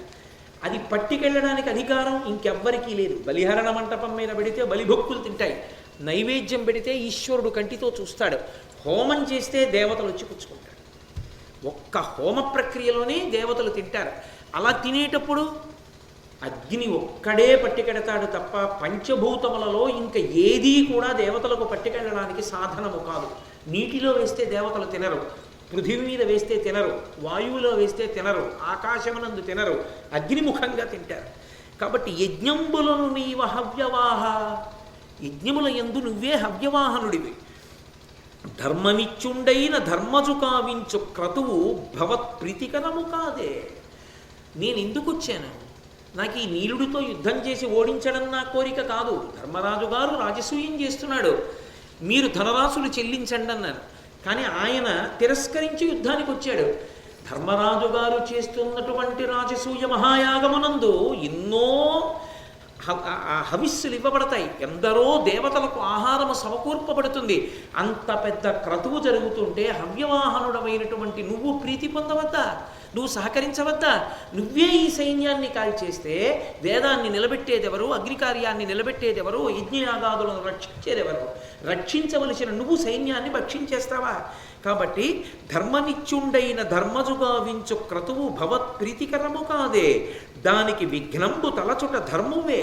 వరద, వైశ్వానర, వాయుమిత్ర, ఓ వరదుడా వరములిచ్చేవాడా, వైశ్వానరుడా, వాయుమిత్ర, వాయువునకు మిత్రుడైనటువంటి వాడా, అంటే మా అన్నయ్య అయినటువంటి భీమసేనుడి తండ్రి గారికి స్నేహితుడు కనుక నాకు కూడా మా తండ్రి గారి యొక్క స్నేహితుడితో సమానమైన వాడా, కాబట్టి నువ్వు ఇటువంటి పని చెయ్యొచ్చా అనినా అగ్నిదేవుడు తనకి సంప్రీతుడయి వెంటనే అగ్ని సంతోషించాడు. అందుకే సూక్త పఠనము చేత సంతోషిస్తారు దేవతలు, వారి సమగ్ర స్వరూపావిష్కారము జరుగుతుంది కాబట్టి. అందుకే మనం ఏ దేవతని ఆరాధిస్తున్నామో ఆ దేవతాపరమైనటువంటి సూక్తంతోనే చేస్తాం. పురుష సూక్తం, స్త్రీ సూక్తం, నీళా సూక్తం, మన్యు సూక్తం, రుద్ర సూక్తం, భూసూక్తం, ఆ సూక్తమును ఉపయోగిస్తారు. ఆ సూక్తం బాగుగా చెప్పబడినది, అంతకన్నా ఇంకెవరూ చెప్పలేరు, ఋషి చెప్పాడు. కాబట్టి ఆ సూక్తమును పఠిస్తే దేవతలు ఎంతో ప్రసన్నులవుతారు. కాబట్టి అటువంటి వాడివి నా సైన్యానికి అగ్ని భయాన్ని తగ్గించమని అడిగారు. వెంటనే అగ్నిహోత్రుడు చల్లపడి సంప్రీతుడై వెనక్కి వెళ్ళిపోయాడు. నీలుడు చూశాడు, అబ్బో అగ్నిహోత్రుడే ప్రసన్నుడైన నాడు ఈయనతో యుద్ధం చేయడం నాకు సాధ్యం అవుతుందా? సాధ్యం అవదని గబగబా వచ్చి సహదేవుణ్ణి అత్యంత ప్రీతితో ఆహ్వానించి ఆదరించి అనేకమైనటువంటి మణిమాన్యాలనిచ్చి పంపించాడు. సహదేవుడు అలా బయలుదేరి తర్వాత దక్షిణ దిక్కున ఉన్నటువంటి సౌరాష్ట్ర, రుక్మి, భీష్మక, శోత్పారక, దండక, నిషాద, పురుషాద, ఏకపాద, కాలముఖ, కర్ణ ప్రావరణులు, రామశైల, కోలశైల, తామ్రదీప, పాండ్య, కేరళ, కళింగ, ద్రవిడ, యవన, కరహాటక రాజుల్ని ఓడించి చిట్ట చివర సముద్ర తీరం దగ్గరికి వెళ్ళాడు. వెళ్ళి ఆ సముద్రంలో ఉంది కాంచనలంక. కాంచనలంకాధిపతి అయినటువంటి విభీషణుణ్ణి ఉద్దేశించి ప్రకటించాడు, ధర్మరాజు గారు రాజసూయం చేస్తున్నాడు, నువ్వు కూడా రత్నరాసులు బలిసింది. చిరంజీవి కనుక ఆ లంకాపట్టణ పరిపాలితుడైనటువంటి విభీషణుడు కూడా సహదేవుడికి అనేకమైనటువంటి కానుకలు పంపించాడు.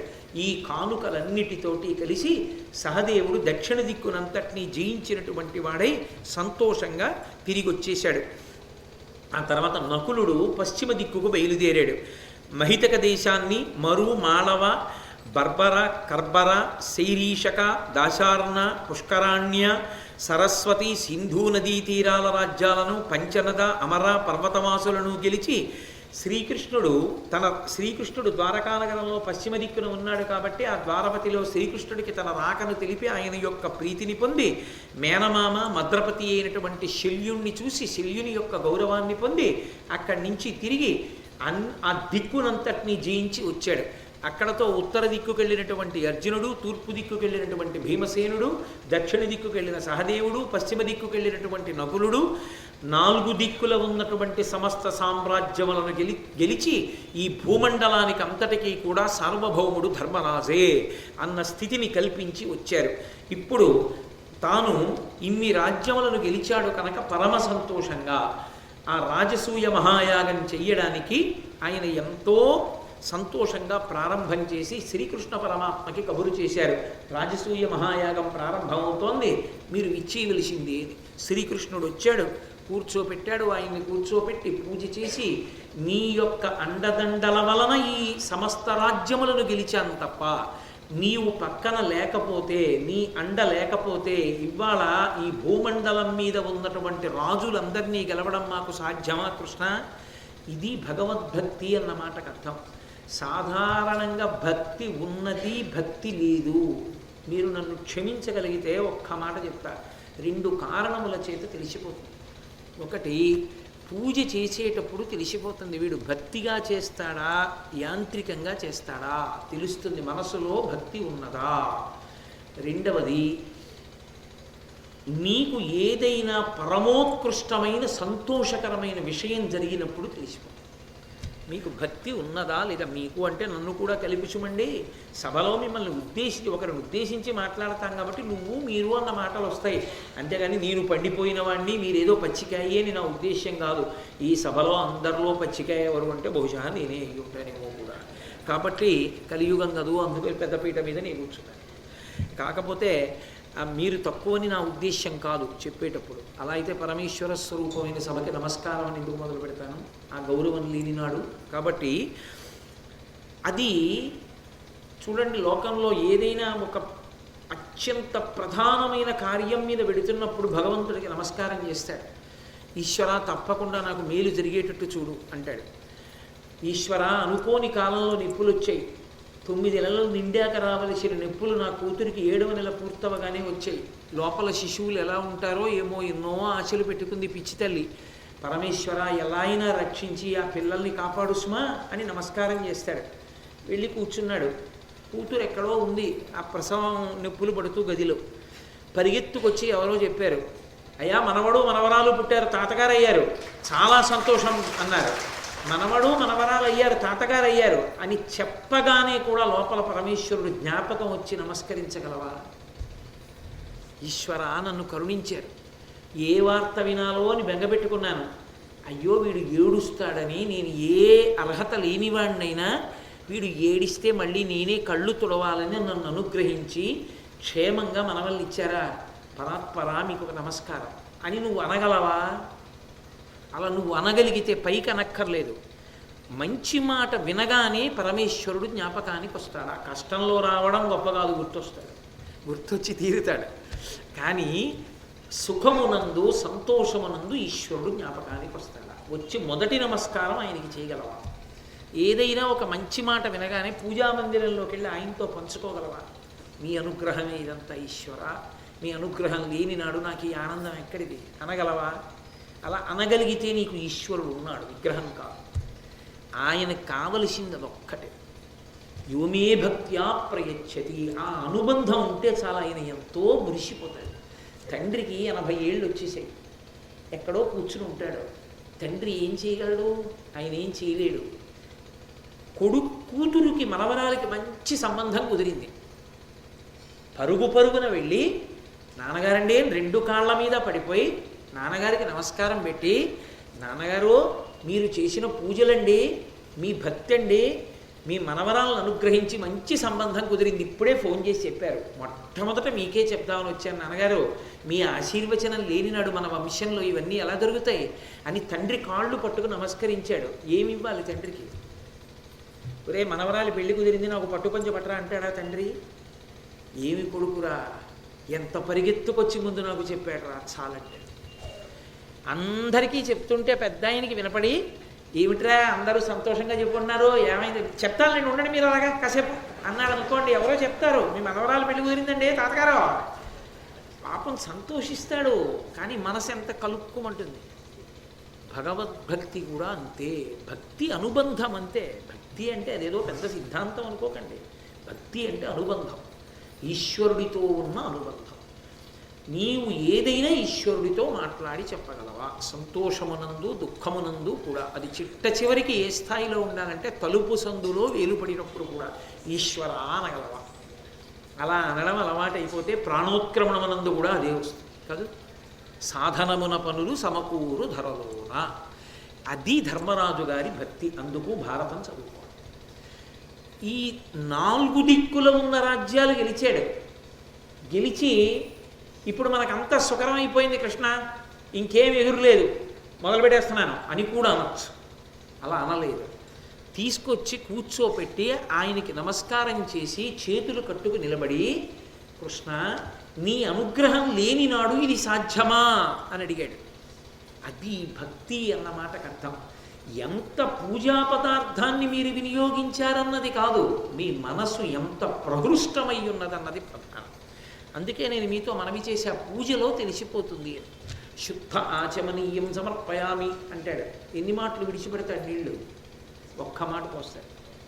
నిజంగా నువ్వు ఆచమనీయం ఆయనకి ఇచ్చింది నిజమైతే, నువ్వు ఆచమనీయం తీసుకున్నప్పుడు 3 మాటలు పుచ్చుకున్నావా? ఈశ్వరుడు పుచ్చుకోడా? ఆయనకి 3 మాటలు ఇవ్వాలిగా. 3 మాటలు ఇచ్చేటప్పుడు ఇలా ఇలా ఇలా అంటే నువ్వు తీసుకోగలవా? ఒకసారి గుటక వేసి కంఠాన్ని దాటితే తప్ప ఆచమనంలో మళ్ళీ పుచ్చుకోకూడదు. మరి నీకు ఇలా చేతిలో పోసుకుని ఇక్కడ పెట్టుకుని చప్పుడు లేకుండా గుటక వేయడానికి కొంత సమయం పడితే, ఈశ్వరుడికి కూడా పుచ్చుకోవడానికి కొంత సమయం పడుతుందా?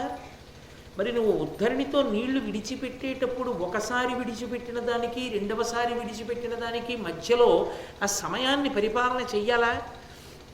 అది లేని నాడు ఏం పూజ చేసినట్లు? మనసు ఎక్కడ నిలబడింది? నాలుక చెప్తోంది, కర్మేంద్రియం చెయ్యి చేసింది. ఈశ్వరుడు అన్నాడు నాకెందుకు అన్నాడు. ఆ ఉద్ధరిణి నేను, నీ సప్తధాతువులు నేను, ఆ నీళ్లు నేను, అన్నీ నేనే.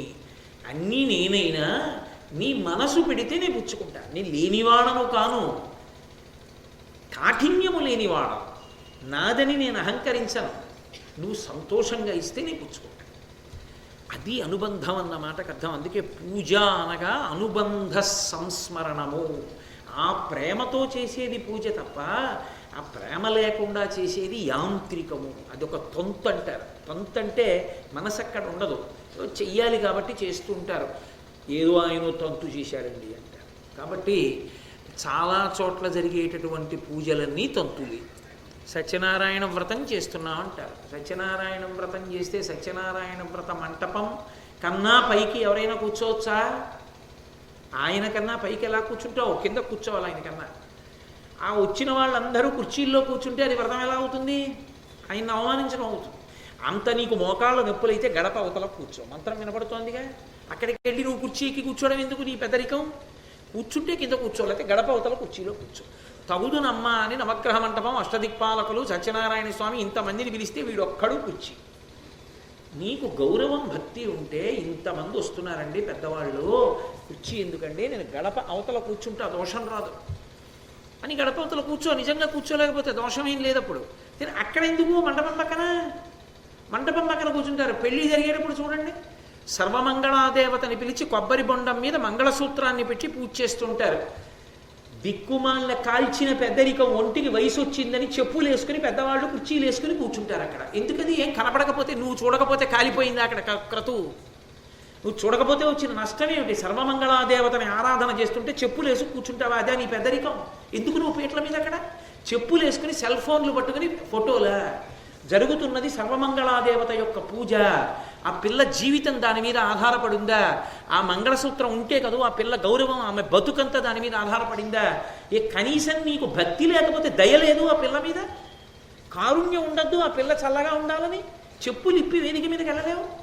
పోనీ నువ్వు అంత కూర్చోలేకపోతే కింద కూర్చోవచ్చుగా, ఎందుకు వేదిక మీద?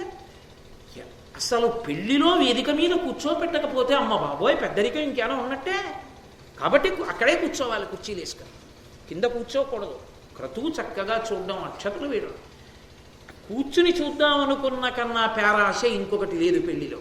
ఏమీ కనపడదు. చుట్టూ ఉన్న వాళ్ళు సెల్ ఫోన్లట్టు నించుంటారు. వీడికి ఏం కనపడతాయంటే ఫోటోలు తీసుకునేవాడి పృష్ఠభాగాలు కనపడుతుంటాయి. శ్రద్ధ లేని స్థితి ఎక్కడి నుంచి వస్తాయి? ఫలితాలు రమ్మంటే రావు. సా శ్రద్ధ గదితా సిద్ధి యా వస్తూపలభ్యతే. కాబట్టి నేను భారతం చెప్పట్లేదు అనుకోకండి, భారతమే చెప్తున్నాను. కాబట్టి ధర్మరాజు గారు శ్రీకృష్ణ భగవానుని యందు అంత ఆదరబుద్ధి చూపించాడంటే కృష్ణుడు కొరగట్లేదు, ధర్మరాజు కొరుగుతోంది. నీ మనసుని బట్టి, నీ అధ్యవసాయాన్ని బట్టి, నీ మనసుకి ఉన్నటువంటి పరిపక్వతని బట్టి భగవద్ అనుగ్రహము ప్రసరిస్తుంది. కాబట్టి ఇప్పుడు కృష్ణ భగవానుణ్ణి కూర్చోపెట్టి ఆయనని పరమ పూజనీయంగా మాట్లాడితే కృష్ణుడు అన్నాడు, పూజ్యుడ వెల్ల వంశముల భూపతులందును ధర్మ నిర్మల ప్రాజ్య విభూతి నద్ది విజపాలకు అట్టిడా నీకయొప్పే సామ్రాజ్యము దైవ సంపదయు మానుష సంపద పేర్మికావునన్ యాజ్యుడవిపుడు నీవు భారతాన్వయ భూషణ ధర్మనందన. ఓ ధర్మనందన, నువ్వు భారతాన్వయ భూషణ. ఆ కౌరవంశంలో జన్మించినటువంటి వాళ్ళందరిలోకి కూడా చాలా విశేషమైనటువంటి కీర్తి పొందినటువంటి వాడా. పూజ్యుడ వెల్ల వంశముల భూపతులందును, అన్ని వంశాలలో పుట్టినటువంటి రాజులలోకెల్లా పూజనీయుడైనటువంటి వాడా. ధర్మ నిర్మల ప్రాజ్య విభూతిన దివిజపాలకు నట్టిడ నీకయొప్పే. దేవేంద్రుడు దేవతలందరికీ ప్రభువై ఉన్నటువంటి ఆ స్థితి కన్నా కూడా ఇప్పుడు సార్వభౌమ పదమునందు కూర్చుని సమస్త రాజరాజన్యులను గెలిచినటువంటి నీ గొప్పతనం చాలా విశేషమైనది కదా. సామ్రాజ్యము దైవ సంపదయు మనుష సంపద పేర్మికావునన్. ఇది మనిషికి ఉండవలసినది. ఎందుకు రాజసూయం జరుగుతుందో చెప్తున్నాడు. సామ్రాజ్యము, ఇప్పుడు నీకు సామ్రాజ్యం యావత్ ధరణి నీది. దైవ సంపదయు, ఇన్ని ఉండి చేద్దామన్నా దైవానుగ్రహం ఉండాలి. నీకు దైవానుగ్రహం ఉంది. మానుష సంపద, కావలసినంత మనుష్య సంపద నీకుంది. పేర్మికావునన్, మిక్కుటంగా ఉన్నాయి. కాబట్టి యాజ్యుడవిపుడు, ఇప్పుడు నువ్వు యజ్ఞం చేయడానికి అర్హత పొంది ఉన్నవాడు. ఒక యజ్ఞాన్ని సంకల్పం చేసినప్పుడు ఈ పద్యాన్ని తప్పకుండా జ్ఞాపకం పెట్టుకోవాలి. యజ్ఞశాల వేసేసాం, కావలసిన సంభారాలన్నీ తీసుకొచ్చేసాం, మేమిప్పుడు యజ్ఞం చేసేస్తున్నాం అనేటటువంటి అతిశయం కాదు. మూడవది ప్రధానం, దైవ సంపద. ఆ యాగం చక్కగా జరగాలి అంటే ఉండవలసినది దైవానుగ్రహం. దైవానుగ్రహాన్ని పొందడానికి ఒకే ఒక్క మార్గం, ఇలా వినయంతో తల ఉంచి చిత్తశుద్ధితో పరమేశ్వరుడికి నమస్కారం చేయడం. ఆ మూడు ఉన్న చోట యాగం జరుగుతుంది. యాగం ఎక్కడ జరిగిందో అక్కడ యాగ నిర్వాహకులకే కాదు సమస్త జనావళికి లాభం చేకూరుతుంది. దేవతలందరూ వచ్చి వెడతారు కాబట్టి ఆ ఊరు చల్లగా ఉంటుంది. ఎంతమంది ప్రదక్షిణం చేశారో అంతమందికి అదృష్టం పడుతుంది. కాబట్టి ఇప్పుడు నువ్వు చక్కగా ఈ యాగాన్ని నిర్వర్తించు అన్నాడు కృష్ణ పరమాత్మ. ధర్మరాజు గారు అన్నాడు, పంపందకు తగదని శంకింపక నీకిష్టమైన కృత్యముల నియోగింపము నన్ను భవద్గుణ సంపత్ ప్రవణుల సమస్త జనుల జనీష. జనీష నువ్వయ్యా, జనులకందరకు ఈశ్వరుడివి. ఓ కృష్ణ, నేను ఈ యాగం ప్రారంభం చేసే ముందు ఒక్క ప్రార్థన చేస్తున్నాను. పంపందగు తగదని శంకింపక, ధర్మరాజు గారిని పిలిచి ఈ పని ఇలా చెయ్యి అలా చెయ్యొద్దు అని చెప్తే బాగుంటుందా అని అనుకోకు సుమా. నేను చెయ్యకూడని పని చెయ్యొద్దని ఎలా చెప్తావో, నీ చెయ్యవలసిన పని చెయ్యనప్పుడు అది చెయ్యి అని చెప్పడంలో కూడా ఉపేక్షించకు సుమా. అది పైకి చూసే వాళ్ళందరికీ అలాంటి పని చెప్పచ్చండి ఆయనకి, ఏంటంటే అలాంటి పని చెప్తున్నారు అని వాళ్ళు అనుకుంటారేమో. కృష్ణ, నేను అనుకోనని మాత్రం నువ్వు గుర్తుపెట్టుకో. నాకు కావలసింది ఏమిటో తెలుసా? నువ్వు చెప్పిన పని చేయడం. నువ్వు చెప్పిన పని ఏది అన్నదాన్ని నేను విచారణ చెయ్యను కృష్ణ. ఇది పెద్దల ఎడల ఉండవలసిన గౌరవం. ఇంట్లో ఏదో ఒక మంగళకార్యం చేస్తున్నారు, ఒకరికి పెద్దరికం ఇచ్చారు, వారితో చెప్పవలసిన మాట ఇది. అయ్యా, నేను ఈ కార్యం చేసేటప్పుడు నాకు ఈ పని చెప్పచ్చా చెయ్యకూడదా అని ఆలోచించకండి సుమా. నేను ఏ పని చెయ్యాలో మీరు స్వతంత్రులై చెప్పండి. మీరు చెప్పినది చెయ్యడమే నాకు అభ్యున్నతి తప్ప అది నేను చెయ్యొచ్చా చేయకూడదా అని నేను ఆలోచించను. ఓ కృష్ణ, ఓ ధర్మరాజా, వెళ్ళా పాదుకలు తీసుకొచ్చి ఇలా పెట్టు అనండి, తెచ్చి పెట్టేస్తానంతే. అంతేగాని అదేడు ధర్మరాజును అలా పాదుకలు తెమ్మన్నావా అని ఆలోచించకుండా సుమా. నాకు పాత్రత అన్నది దేనివల్ల నిలబడుతుంది? మీ అనుజ్ఞను పాటించడం వల్ల. ఈయన చెప్పిన మాట నేను చేయడం ఏమిటి, ఆయన నాకు అలా చెప్పాడేమిటి అన్ననాడు నా పాత్రత పోయిందంతే. నా వినయం పోయిందని గుర్తేమిటంటే ఆయన నాకు ఈ పని చెప్పడం ఏమిటి అన్ననాడు పోయింది. కాబట్టి ఏ పని చెప్పాలని మీరు ఆలోచించద్దు, మీరు ఏ పని చెప్తే నేను అది చేస్తాను. అంతేకాదు, నేను పీటల మీద ఉంటాను, యాగం చేస్తూ ఉంటాను. మీరు ఎవరినో పిలిచి ఏదో కార్యం చేయించవలసి రావచ్చు. నువ్వు వెళ్ళి అక్కడ ఆ పని చెయ్యి, వాళ్ళకి ఇది పెట్టు అనవలసి రావచ్చు. మీరు అలా అనుకున్నప్పుడు ఒక్కటి గుర్తుపెట్టుకోండి, మీ యందు మీ గుణముల యందు ప్రీతి కలిగిన వారిని మాత్రమే వినియోగించండి. ఇది ధర్మరాజు యొక్క అభ్యర్థన. ఎందుకని? నా మనసు ఖేదపడుతుంది. మీరేమిటో మీ గౌరవం ఏమిటో తెలియని ధూర్తుడెవడైనా అక్కడ కనపడ్డాడు కదా అని మీరు పిలిచి ఏమో వెళ్ళి కొంచెం అని చెప్పు అంటే నువ్వు వెళ్ళి చెప్పకూడదా అన్నాడు అనుకోండి, వాడు కృష్ణుడి గౌరవం తెలియక. నాకు పీటల మీద కూర్చునున్నా లేచి వచ్చి వాడిని నిగ్రహించలేను, కానీ నా శరీరం కుతకుతలాడిపోతుంది. నేను చేస్తున్న యజ్ఞము అవమానమైపోయినట్టే. మీరు అవమానింపబడకూడదు ఇక్కడ. కాబట్టి మీ గుణములు శ్లాఘించే వాళ్ళని, మీ గౌరవం ఏమిటో తెలుసున్న వాళ్ళకి ఏ పని ఏది చెప్పాలన్నా చెప్పండి. ఎంత ప్రేమతో చెప్పాడో చూడండి. నాన్నగారండి, ఎవరిని పిలిచే వాళ్ళని పిలిచి చెప్పకండి పని. ఇదిగో ఈ నలుగురిని చూపిస్తున్నాను మీకు. నాన్నగారు, నేను పీటల మీద ఉంటాను కదా కన్యాదానం చేస్తూ. నాన్నగారండి, ఎక్కడైనా మీరు ఇది చేయించాలనుకుంటే వీళ్ళ నలుగురిలో ఎవరినైనా పిలిచి చెప్పండి, ఎవరిని పడితే వాళ్ళకి చెప్పకండి. తెలియక మీరు నా తండ్రిని తెలియక మిమ్మల్ని ఎవరన్నా అధిక్షేపిస్తే నా మనసు అక్కడ నిలబడదు నాన్నగారండి. మహాసంకల్పం జరుగుతున్న కొత్త ఉడికిపోతుంది. కాబట్టి మిమ్మల్ని తెలుసున్న వాళ్ళకే పని చెప్పండి అన్నాడు అనుకోండి కొడుకు. తండ్రికి అంతకన్నా అదేంటి పూజ ఉందా ఇంకా? అంటే తండ్రి మీద ఎంత ప్రేమ ఉందని గుర్తు. అదే కావాలి కృష్ణుడికి. ఉంటే కదండి పైకి వచ్చేది. మెట్ట వేదాంతం అని ఒక మాట ఉంటుంది, మనసులో ఉండాలి కానీ పూజ ఎందుకండి అంటాడు. నీ కొడుకు మీద ప్రేమ ఉండాలి కానీ వాడికి అన్నం పెట్టడం ఎందుకండి, వాడికి బట్టలు కొనడం ఎందుకండి? ఆగుతావా? ఏవి నీ కొడుకు మీద ఉంటే వాడికి బట్టలు కొంటున్నావు, వాడికి మోటార్ సైకిల్ కొంటున్నావు, వాడికి మంచి అన్నం పెడుతున్నావు. ఎక్కడో హైదరాబాద్లో ఉంటే కొత్తపల్లి కొబ్బరి వచ్చాయిరా అని చెప్పి అట్టపెట్టిలో పెట్టి బస్సుకిచ్చి పంపిస్తున్నావు. నీ కొడుకు అయితే ప్రేమ అయితే చేస్తావా? ఈశ్వరుడికి అయితే మనసులో ఉంటే చాలా. కొడుకు కూడా అలా పెట్టుకో మనసులో. కొడుక్కి పెడతాట, ఈశ్వరుడికి పెట్టట. మెట్టవేద లేదని చెప్పడు. ధూర్తతనం, వాదన, అక్కర్లేని విషయాల్లో ప్రవేశించడం. కాబట్టి మహానుభావుడు ధర్మరాజు మాట్లాడేటంటే అంత అందంగా ఉంటుంది అని చెప్పి నకులుణ్ణి పిలిచి, నువ్వు స్వయంగా వెళ్ళి, పెద్దనాన్నగారు ఉన్నారు ధృతరాష్ట్రుడు, పెద్దనాన్నగారిని, తాతగారు ఉన్నారు భీష్మాచార్యుల వారు, అన్నదమ్ములున్నారు దుర్యోధన దుశ్శాసనులు, అంతేకాదు మహాపూజనీయులు. ఎవరు కనపడితే ఉత్తర క్షణంలో మనం వారికి ఎడం చేతి వైపు మన కుడి చేతి వైపున ఉంచి తిరగాలో అంతటి మహాపూజనీయులైనటువంటి ద్రోణాచార్యుల వారు, కృపాచార్యుల వారు ఉన్నారు. వాళ్ళు మన గురువులు. వాళ్ళకి శుభలేఖ వేసి ఏదో కబురు చేయడం కాదు, నువ్వు స్వయంగా వెళ్ళి రథాలు పట్టుకెళ్ళి వాళ్ళని ఎక్కించి తీసుకురా. మీరు వచ్చేయండి చెప్పడం కాదు, ఒకరిని తీసుకెళ్లడంలో అంత గౌరవం ఉండాలి. అది గౌరవం అంటే, అది మర్యాద అంటే. దానికి ప్రసన్నుడయ్యేది గురువు. నువ్వు మిగిలిన వాళ్ళని రమ్మని కబురు చేశాడు. ఎవరిని? సమస్త ధరామండలమనందున్న చాతుర్వర్ణముల వారిని రమ్మన్నాడు. ఒక్క పెద్దనాన్నగారు, తాతగారు, గురువు గారులని మాత్రం నకులా నువ్వు దగ్గర ఉండాలి, వాళ్ళని రథం ఎక్కించు. వాళ్ళు కూర్చున్నారా, క్షేమంగా భద్రంగా ఉన్నారా? ఇప్పుడు నువ్వు దగ్గరుండి తీసుకురా, దగ్గరుండి చెయ్యి ఇచ్చి దింపు, దింపి తీసుకొచ్చి విడిదిలో దింపు. ఎందుకని? వచ్చిన వాళ్ళు మహాత్ములు. గురువుగారు వచ్చేటప్పటికి నేను ఎక్కడో ఉండొచ్చు, కానీ నా ప్రతినిధిగా, నా తమ్ముడిగా నువ్వు ఉండి దింపాలి. అది అన్నదమ్ములంటే. కాబట్టి నువ్వు వెళ్ళి స్వయంగా తీసుకురా. బయలుదేరాడు నకులుడు, తీసుకొచ్చాడు ధృతరాష్ట్రుడిని, తీసుకొచ్చాడు దుర్యోధన దుశ్శాసనుల్ని, వాళ్ళ యొక్క మిగిలినటువంటి సోదరుల్ని, భీష్మాచార్యుల వారిని, ద్రోణాచార్యుల వారిని, కృపాచార్యుల వారిని అందరినీ తీసుకొచ్చాడు. ధర్మరాజు గారు వెళ్ళాడు.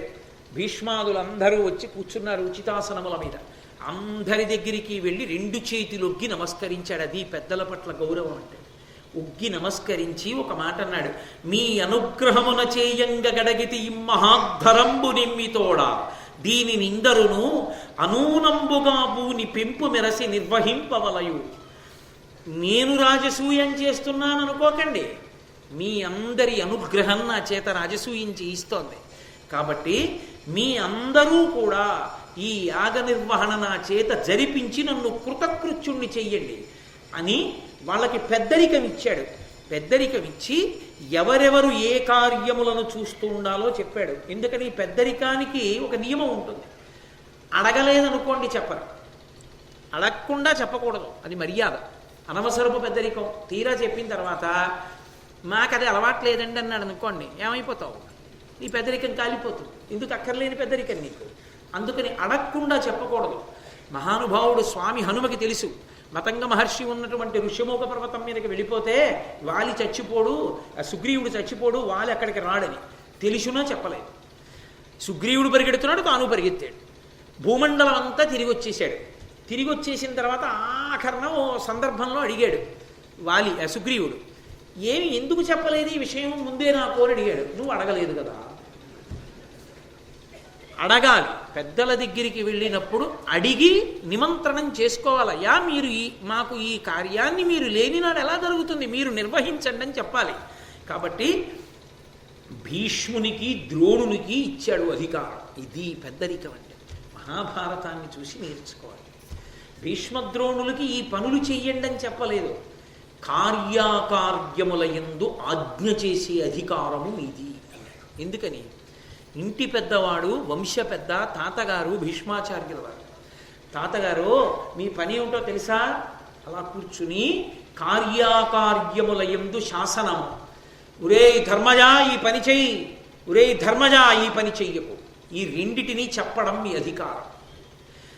కులమునందు తన కుటుంబమునందు పెద్దవాడైన భీష్ముడికి అధికారం ఇచ్చాడు, గురువైన ద్రోణునికి అధికారం ఇచ్చాడు.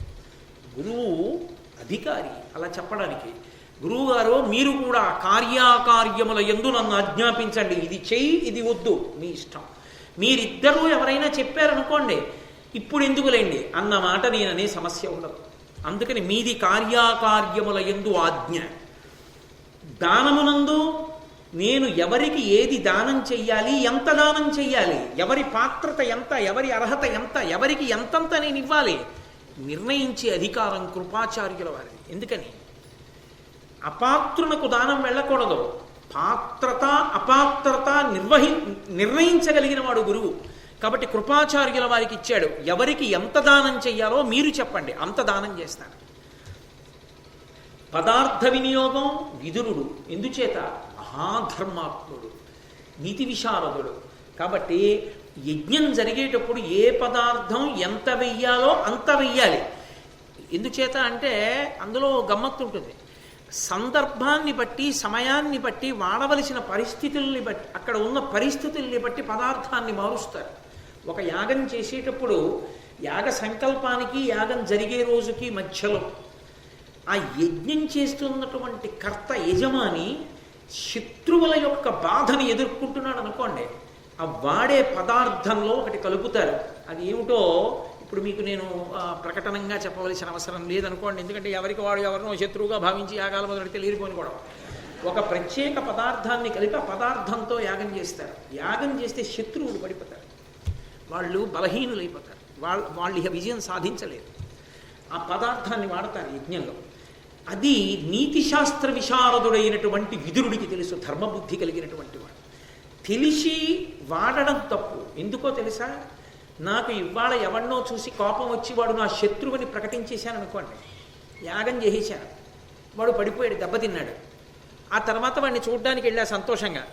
వాడు ఏమయ్యా 2 రోజులో 3 రోజుల నుంచి నీ దగ్గరికి రాలేకపోయాను. ఎందుకు రాలేకపోయానో తెలుసా? ఈ ఇబ్బంది వల్ల రాలేకపోయినా. బాగా జరుగుతోందా యాగం అని అడిగాడు.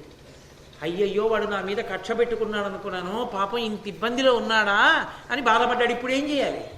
చెయ్యి దాటిందా? అందుకే అలా చెయ్యొచ్చు చెయ్యకూడదు అటువంటి తప్పుడు పని చేయకూడదు. ఇప్పుడు ఇంతవరకు అవసరం ధర్మాధర్మములు తెలిసున్నవాడు తప్ప పదార్థ వినియోగం చేయడానికి అధికారి కాడు. అందుకే విదురుడికి ఆ అధికారం ఇచ్చాడు. ఇచ్చి కానుకలు ఉంటాయి, వచ్చినటువంటి వాళ్ళు సమస్త భూమండలం నుంచి రాజులు వస్తారు. ఇది ధర్మరాజు గారి రాజకీయ వ్యూహ రచనా నిపుణత.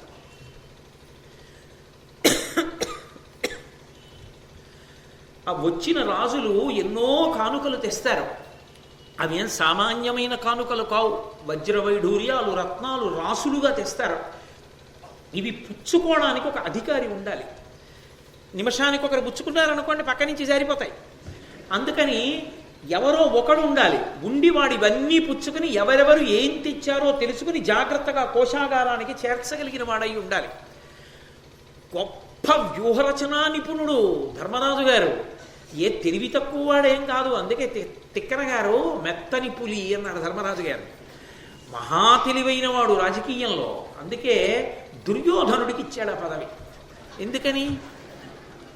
ఎప్పుడూ ఏదో ఒకటి ఏడుస్తుంటాడు, ఏడవడానికి బాగా అవకాశం. అందరూ పట్టుకొచ్చి అన్ని ఇస్తుంటే కోశాగారం నిండిపోతోంది అనుకోండి, ఏమి ధర్మరాజు గారు, ఏమి యాగం, సార్వభౌముడని వంగి వంగి నమస్కరించి ఇస్తుంటే ఇది పుచ్చుకుని ఇస్తుంటాడు లోపలికి. దుర్యోధనుడి తప్పు ఎక్కడుందంటే పొంగిపోయి ఇచ్చిన పదవి వెంటనే ఒప్పుకుని పెద్దవాళ్ళని కూర్చోబెట్టి తలో పదవి ఇచ్చాడు కదా అని తప్పకుండా పుచ్చుకుంటానన్నాడు. పుచ్చుకోవడం మొదలెట్టాక బాధ మొదలైంది. అయ్య బాబోయ్, ఈ పళ్ళాలు నిండా ఈ వజ్రాలు ఏమిటి, ఈ వైడూర్యాలు ఏమిటి, ఈ రత్నాలు ఏమిటి, ఈ రాసులు ఏమిటి, ఈ బంగారం ఏమిటి, ఈ ధనకనక వస్తువాహనాలు ఏమిటి, ఇన్న తెల్లార కట్ట నుంచి రాత్రి వరకు పుచ్చుకోను, కోశాగారానికి పంపిస్తుండను. ఇంత సంపదే ధర్మరాజుకి, ఇన్ని కానుకలే, ఇంతమంది శిరస్సు ఉంచి నమస్కరించడమే, ఇంత వైభవమా, నా బతుకు అందుకోవడమా అని కడుపు మండిపోయింది. మయసభలో ఈ రాజసూయాగంలో దుర్యోధనుడు ఈ పదవి నిర్వహించడమే కురుక్షేత్రానికి బీజం పడింది. కావలసినంత అన్నం పెట్టాడు అసూయ పడ్డానికి. అందుకని కానుకలన్నీ దుర్యోధన నువ్వు పుచ్చుకోరా అన్నాడు. అలాగే అన్నయ్య అన్నాడు సంతోషంగా. ఏదో మంచి పదవి ఇచ్చారు కదా, చేసి ఇచ్చారు. దుర్యోధనుడికి ఇచ్చాడు. దుశ్శాసనుడిని పిలిచాడు. నువ్వు భక్ష్య భోజ్యాది ఆహారం అందరికీ పెట్టించు. ఎందుకని? దుశ్శాసనుడి యొక్క శీలంలో ఒక పెద్ద బలహీనత. వాడికి యుక్తాయుక్త విచక్షణి ఉన్నది. వాడికి సర్వకాలముల యందు అన్నగారు అధికారి. అన్నయ్య ఏం చెప్తే చేసేస్తాడు. కనీసం అయ్యో అన్నయ్య చెప్తే మాత్రం ఇలా చెయ్యొచ్చా అన్న ఆలోచన వాడికి ఏముండదు. దుర్యోధనుడు ఏం చెప్తే చేస్తాడు. అందుకే తీసుకెళ్లి ధర్మరాజు గారు భక్ష్యభోజ్యములు భోజనాలు పెట్టే చోట పెట్టాడు. ఇద్దరికీ సరిపోతుంది. ఎంతమంది తిన్నారో తెలుసా? ఎంత కడుపు నిండా తిన్నారో తెలుసా?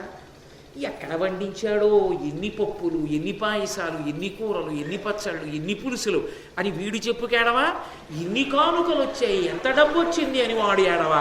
ఇంటికి వెళ్ళాక ఇద్దరూ కూర్చుని ఏడవడానికి, ఇద్దరూ మాట్లాడుకోవడానికి శ్రోత వక్త అక్కర్లేదు. వక్త శ్రోత ఇద్దరూ అవుతారు. కాసేపు వాడికి అలసట వస్తే వీడు, ఇద్దరూ చెప్పుకు విని ఏడవడానికి సరిపోతారు. దుర్యోధన దుశ్శాసనులకి 2 పదవులు కట్టబెట్టాడు. చక్కగా యాగశాల ప్రవేశం చేస్తున్నాడు. అసలు ఆ యాగశాల ప్రవేశం అంటే అది అంత అందంగా ఉంటుంది. ఈసారి మనం అయ్యప్ప స్వామి దేవాలయంలో యాగం చేసినప్పుడు ధర్మరాజు గారంత గొప్పగా కాకపోయినా నన్నయ్య గారు మనకి నేర్పినటువంటి నీతి పాటించి యాగశాల ప్రవేశం చేద్దాం.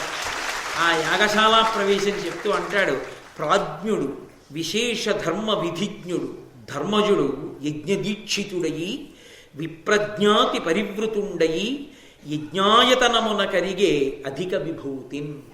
చక్కగా యజ్ఞ దీక్షాస్వీకారం చేశాడు. దీక్ష అన్న మాట యథార్థమునకు అన్వయం దేనికో తెలుసా? ఇక దేనికి లేదు. నేను దీక్ష తీసుకున్నాను అన్న మాట దేనికి వస్తుందంటే ఒక్క యజ్ఞం చేస్తేనే దీక్ష. యజ్ఞం చేసేటప్పుడు యజ్ఞం చేసేవాడే దీక్ష పట్టాలని లేదు. యజమానిగా ఒకడు యజ్ఞం చేస్తుంటే యజమాని తమ్ముళ్ళందరూ కూడా వస్తారు, అన్నలు. వాళ్ళు కూడా దీక్షితులు అవుతారు. ఆ యజ్ఞమునందు పాల్గొంటున్న వాళ్ళందరూ దీక్ష తీసుకుంటారు. అవి ఈశ్వరానుగ్రహానికి హేతు. వాళ్ళందరూ దీక్షాస్వీకారం చేసి ఈ దీక్షితులైన వాళ్ళందరూ కూడా యాగశాల ప్రవేశం చేస్తారు. ఆ యాగశాలకి నడిచి వెళ్ళేటప్పుడు వేద నినాదము ఆశీర్వాద నినాదము అనేక వాదిత్ర మహానాదంబు చెలగా అవ్యనినాదంబు జనంబులకు వినపడకుండన్ అన్య నినాదంబు జనంబులకు వినపడకుండన్. ఆ యాగశాల ప్రవేశం చేస్తుంటే ఆ ఋత్విక్కులందరూ గట్టిగా వేదం చదువుతుంటే ఒక పక్క వేదమంత్రాల యొక్క ఘోష, ఒక పక్క ఆశీర్వాద నినాదము, చక్కగా కొంతమంది బ్రాహ్మణులు పెద్దలు అందరూ కలిసి ఆశీర్వచనం చేస్తుంటే అనేక వాదిత్ర మహానాదంబు చెలగా అనేకమైనటువంటి మంగళవాయిద్యములు మోగుతుంటే మంగళవాద్యముల యొక్క ఘోష పైకి వినపడుతుంటే అన్యనినాదంబు జనంబులకు వినపడకుండన్. ఎవడో ఏదో పిచ్చి మాటలు మొదలెట్టాడు అనుకోండి, అప్పుడు ఆ మాట వినపడదు, కాసేపు అది వినపడదు కాబట్టి ఆపేస్తాడు. ఆగిపోయేటట్టుగా అన్యమైన ప్రసంగాలు అంత గట్టిగా వేదమంత్రాలు చదువుతూ అంత గొప్పగా ఆశీర్వచనం చేస్తూ అంత గట్టిగా మంగళవాద్యం చేస్తూ యాగం చేసేటటువంటి వాళ్ళందరూ దీక్షితులై ఆ సంభారములను చేత పట్టుకుని పరమ పవిత్రంగా భగవన్నామం చెప్తూ తన వారి అందరితో కలిసి జ్ఞాతులతో కలిసి అంటే దుర్యోధనాదులతో కలిసి అందరూ కలిసి యాగశాల ప్రవేశం చేశారు. ఎందుకని? యాగశాల అన్న మాటకి గొప్పతనం ఎక్కడొచ్చిందంటే దేవతలు వచ్చి కూర్చుంటారు అక్కడ. అది దేవతలు కూర్చునే భూమి. ఎందుకని? నన్ను, నా తమ్ముణ్ణి, నా భార్యని, నా బిడ్డల్ని మీరు మీ ఇంటికి భోజనానికి పిలిచారనుకోండి, నేను తిన్నగా వచ్చి భోజనం చేస్తానా? వచ్చి ఒక్క నిమిషం కూర్చుంటానా? కాళ్ళు కడుక్కోండి అంటారా? కూర్చుంటానా ఒక్క గడియ? కూర్చున్న తర్వాత కదా అయ్యా వడ్డన చేసేసాను రండి అంటారు, అప్పుడు కదా పెడతాను. హవిస్సు ఇచ్చేటప్పుడు ఆ హవిస్సు పుచ్చుకోవడానికి ముందు కూర్చుంటారు కదా దేవతలందరూ. దేవతలు కూర్చున్న భూమి సుసంపన్నమైన భూమి. అది గోమయం చేత అలికి అలా సిద్ధం చేస్తారు దాన్ని. యజ్ఞదీక్షితుడై దురద వేస్తే గోక్కోవడం కూడా ఇక గోళ్లతో గోక్కోకూడదు, దుప్పి కొమ్ము జేబులో పెట్టుకోవాలి, పంచెలో పెట్టుకుని ఆ దుప్పి కొమ్ము తీసి గోక్కుంటారు. అలా యజ్ఞదీక్షితుడై ఇంత మంగళధ్వనితో ఆ యాగశాల ప్రవేశం చేశాడు ధర్మరాజు గారు. ఆ ఋత్విక్కులందరినీ వరించాడు.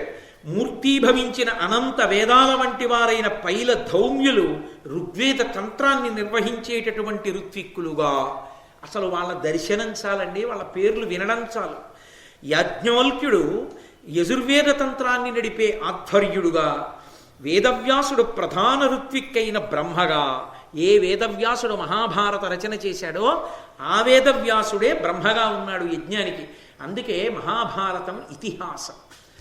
పాత్ర అని నేను అన్నాను అనుకోండి, అది కాల్పనికము, అది కల్పింపబడినది, కృతకము, రచింపబడినది అని గుర్తు. ఇతిహాసం అంటే ఇతిహాసం, ఇది ఇట్లాగే జరిగినది. అందులో వ్యక్తి అనాలి, పాత్ర అనకూడదు. వ్యాసుడు వ్యక్తి, భీముడు వ్యక్తి, ధర్మరాజు గారు వ్యక్తి, ధర్మరాజు గారు పాత్ర అనకూడదు. పాత్ర అంటే అది ఎవడో కల్పించాడు, ఎవడో నాటకం వేశాడు కాదు, అది అలా జరిగింది యథార్థంగా. కాబట్టి వేదవ్యాసుడు కూడా అందులో ఒక వ్యక్తి. కాబట్టి వేదవ్యాసుడు ప్రధాన ఋత్విక్కైనటువంటి బ్రహ్మగా, అందులో వీళ్ళందరికీ వేద విభాగం చేసి మహానుభావుడు ఆయనే ఇచ్చాడు వేదం. ఎంత మురిసిపోతాడు ఈ శిష్యుల్ని చూసుకుని గురువుగారు. సుసాముడు సామవేద తంత్రాన్ని నడిపే ఋత్విక్కుగా ఈ నలుగురి యొక్క పుత్ర శిష్య సమూహాలతో, మళ్ళీ ఈ నలుగురి యొక్క కొడుకులు, నలుగురి యొక్క శిష్యులు, వీళ్ళందరూ కలిసి మైత్రావరుడు, అచ్చావాకుడు మొదలైన వారు సహాయ ఋత్విక్కులుగా, నారదాది బ్రహ్మర్షులు సదస్యులుగా అంటే వచ్చి కూర్చుని చూసేటటువంటి వారు, భీష్మాది రాజర్షులు సహాయులుగా, భీష్ముడు మొదలైనటువంటి రాజర్షులందరూ కూడా యాగ నిర్వహణకి సహాయం చేస్తున్నారు. అన్ని విధాలా సమగ్రమై 6 వేదాంగాలైన శిక్షా వ్యాకరణాదులతో నిండినదై సంపూర్ణమైనటువంటి దక్షిణలతో యజ్ఞం చేసేటప్పుడు దక్షిణ ఇవ్వడంలో వెనక్కి తీయకూడదు. ఎక్కడ సుసంపన్నమైన దక్షిణతో యజ్ఞం జరుగుతుందో ఆ యజ్ఞము పురుష రూపాన్ని ధరించి వెళ్ళి ఇంత సభలో నిలబడుతుందని చెప్పి మీరు మొన్న తెలుసుకున్నారు. కాబట్టి సంపూర్ణ దక్షిణతో కూడినదై ధనధాన్య సమేతమై జగన్నాథుడైన శ్రీకృష్ణునిచే రక్షితమై సర్వ ప్రజలకు ఆనందకారకమై ఆ యాగం ప్రారంభమైంది. ఒక యాగం జరుగుతుంటే ఆనాడు శ్రీరామాయణంలో బాలకాండలో దశరథ మహారాజు గారు పుత్రకామేష్టి చేస్తున్నప్పుడు, అశ్వమేధయాగం చేస్తున్నప్పుడు సరయూ నది ఒడ్డున వేసినటువంటి పెద్ద పెద్ద పందిళ్లలో కొన్ని వేల మంది ఎక్కడ చూసినా రెండే మాటలట, ఇక వద్దు చాలు, ఇక వద్దు చాలు, బ్రేవమని త్రేణిస్తూ బయటికి వచ్చేవారట. అలా కొన్ని లక్షల మంది వస్తుండేవారు, తింటుండారు, వెడుతుండేవారు. ఆ ధర్మరాజు గారి మంత్రులు చెప్పారు, కోశాగారం అంతా ధాన్యంతో, పప్పులతో, నీతితో, నూనెతో నిండిపోయి ఉంది. ఎన్ని లక్షల మంది తిన్నా పర్వాలా. 4 దిక్కులకు వెళ్ళి తమ్ముళ్ళు అంత ఐశ్వర్యాన్ని తీసుకొచ్చారు. ఇంతమందికి భోజనాన్ని తయారు చేస్తున్నారు, వడ్డిస్తున్నారు. వాళ్ళందరూ సంతోషంగా తింటున్నారు. ఒక పక్క భోజనాలు అవుతున్నటువంటి కోలాహలం, వాళ్ళందరూ సంతోషాన్ని పొందుతున్నారు. ఆ జరుగుతున్నటువంటి యాగాన్ని చూడడానికి పెద్దలైనటువంటి నారదుడు మొదలైనటువంటి దేవర్షులు వచ్చారు.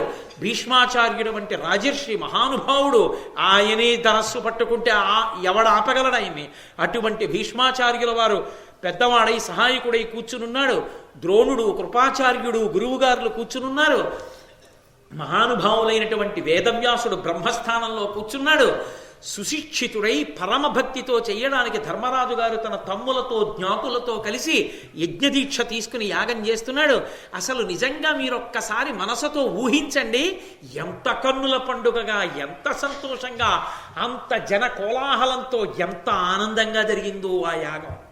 అలా జరుగుతుంటే మహామఖమునందు అగ్నిముఖంబున విపుల మంత్రాహుతి వితతి చేసి సకల దేవతలను సంపూర్ణ దక్షిణ దానోత్సవంబున ధరణిసురులు సముచిత సత్కార శత సహస్రంబుల అఖిల రాజన్యులు అభిమతాన్నదానంబు పెంపున ధరణీజనంబులు తద్దయు తృప్తులై ధర్మచరితు అనఘు ధర్మతనయు అనుజ సమన్వితు సంస్తుతించి అధిక సమ్మదమున అని కురుప్రభునకు అట్లు వైశంపాయనోక్తమైన కథరసోత్కటముగా. వైశంపాయనుడు మహానుభావుడైనటువంటి జనమేజయుడికి చెప్తున్నటువంటి భారత కథ. ఆ జరుగుతున్నటువంటి యాగంలో ఆ మహామఖమునందు అగ్నిముఖంబున విపుల మంత్రాహుతి వితతి చేసి ఆ హోమగుండంలో అగ్ని పొగ లేకుండా ప్రజ్వరిల్లుతుంటే వేదవ్యాసుడు వంటి మహర్షులు, ఆ పైలుడు మొదలైనటువంటి వేదవేత్తలు వీళ్ళందరూ కూర్చుని సుస్వరంతో వేదమంత్రాలు చెప్తూ స్వాహాకారంతో పిలుస్తుంటే ఒక్కొక్క దేవత వచ్చి చెయ్యి చాపుతుంటే అగ్నిలోకి హవిస్సు, నెయ్యి, సమిధ వేస్తుంటే వాటిని పుచ్చుకుని దేవతలందరూ సంతోషంగా వెళ్ళిపోతున్నారు. ఇంత గొప్ప మంత్రాలు స్వాహాకారంతో చెవుల్లోకి వినపడుతుంటే సకల దేవతలను సంపూర్ణ దక్షిణా దానోత్సవంబున ధరణిసురులు దేవతలందరూ అలా ప్రసన్నులైతే ఒక పక్క వచ్చినటువంటి బ్రాహ్మణులందరికీ కృపాచార్యులు వారు వారి వారి శక్తిని బట్టి ఎంతంత దానం చెయ్యొచ్చని నిర్ణయం చేశారో దానికి కొన్ని రెట్లు దానం ధర్మరాజు గారు చేస్తుంటే మహానుభావుడు ధర్మరాజు గారు ఏమి రాజసూయ మహాయాగం చేశాడయా, వచ్చినందుకు మంచి దక్షిణ దక్కిందని బ్రాహ్మణులు సంతోషపడిపోయి దక్షిణ పట్టుకు బయలుదేరుతుంటే సముచిత సత్కార శత సహస్రంబుల అఖిల రాజన్యులు, ఒక్కడు కాదు, ఇద్దరు కాడు, కొన్ని లక్షల మంది రాజులు.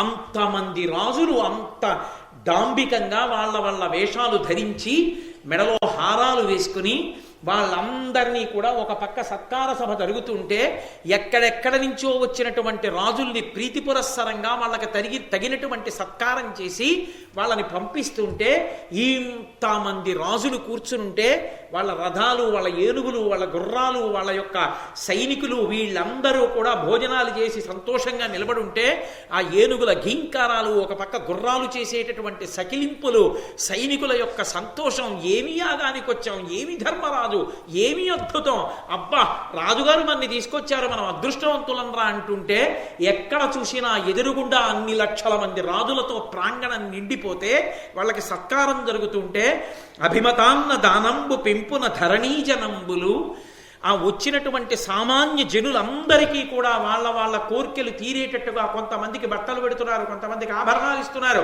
కొంతమందికి ఏవో కావలసినటువంటి ఆ వృత్తి విద్య చేసుకోవడానికి కావలసినటువంటి సంభారాలు ఇస్తున్నారు.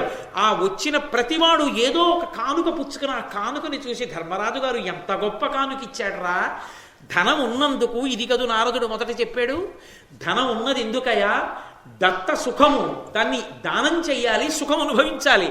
ఉన్నది ఆ కోశాగారంలో పెట్టుకు దాచుకోలేదు. వచ్చిన వాళ్ళందరికీ ఋత్విక్కులకి ఇస్తున్నాడు, బ్రాహ్మణులకు ఇస్తున్నాడు, సామాన్య జనులకు ఇస్తున్నాడు, రాజులను సత్కరిస్తున్నాడు.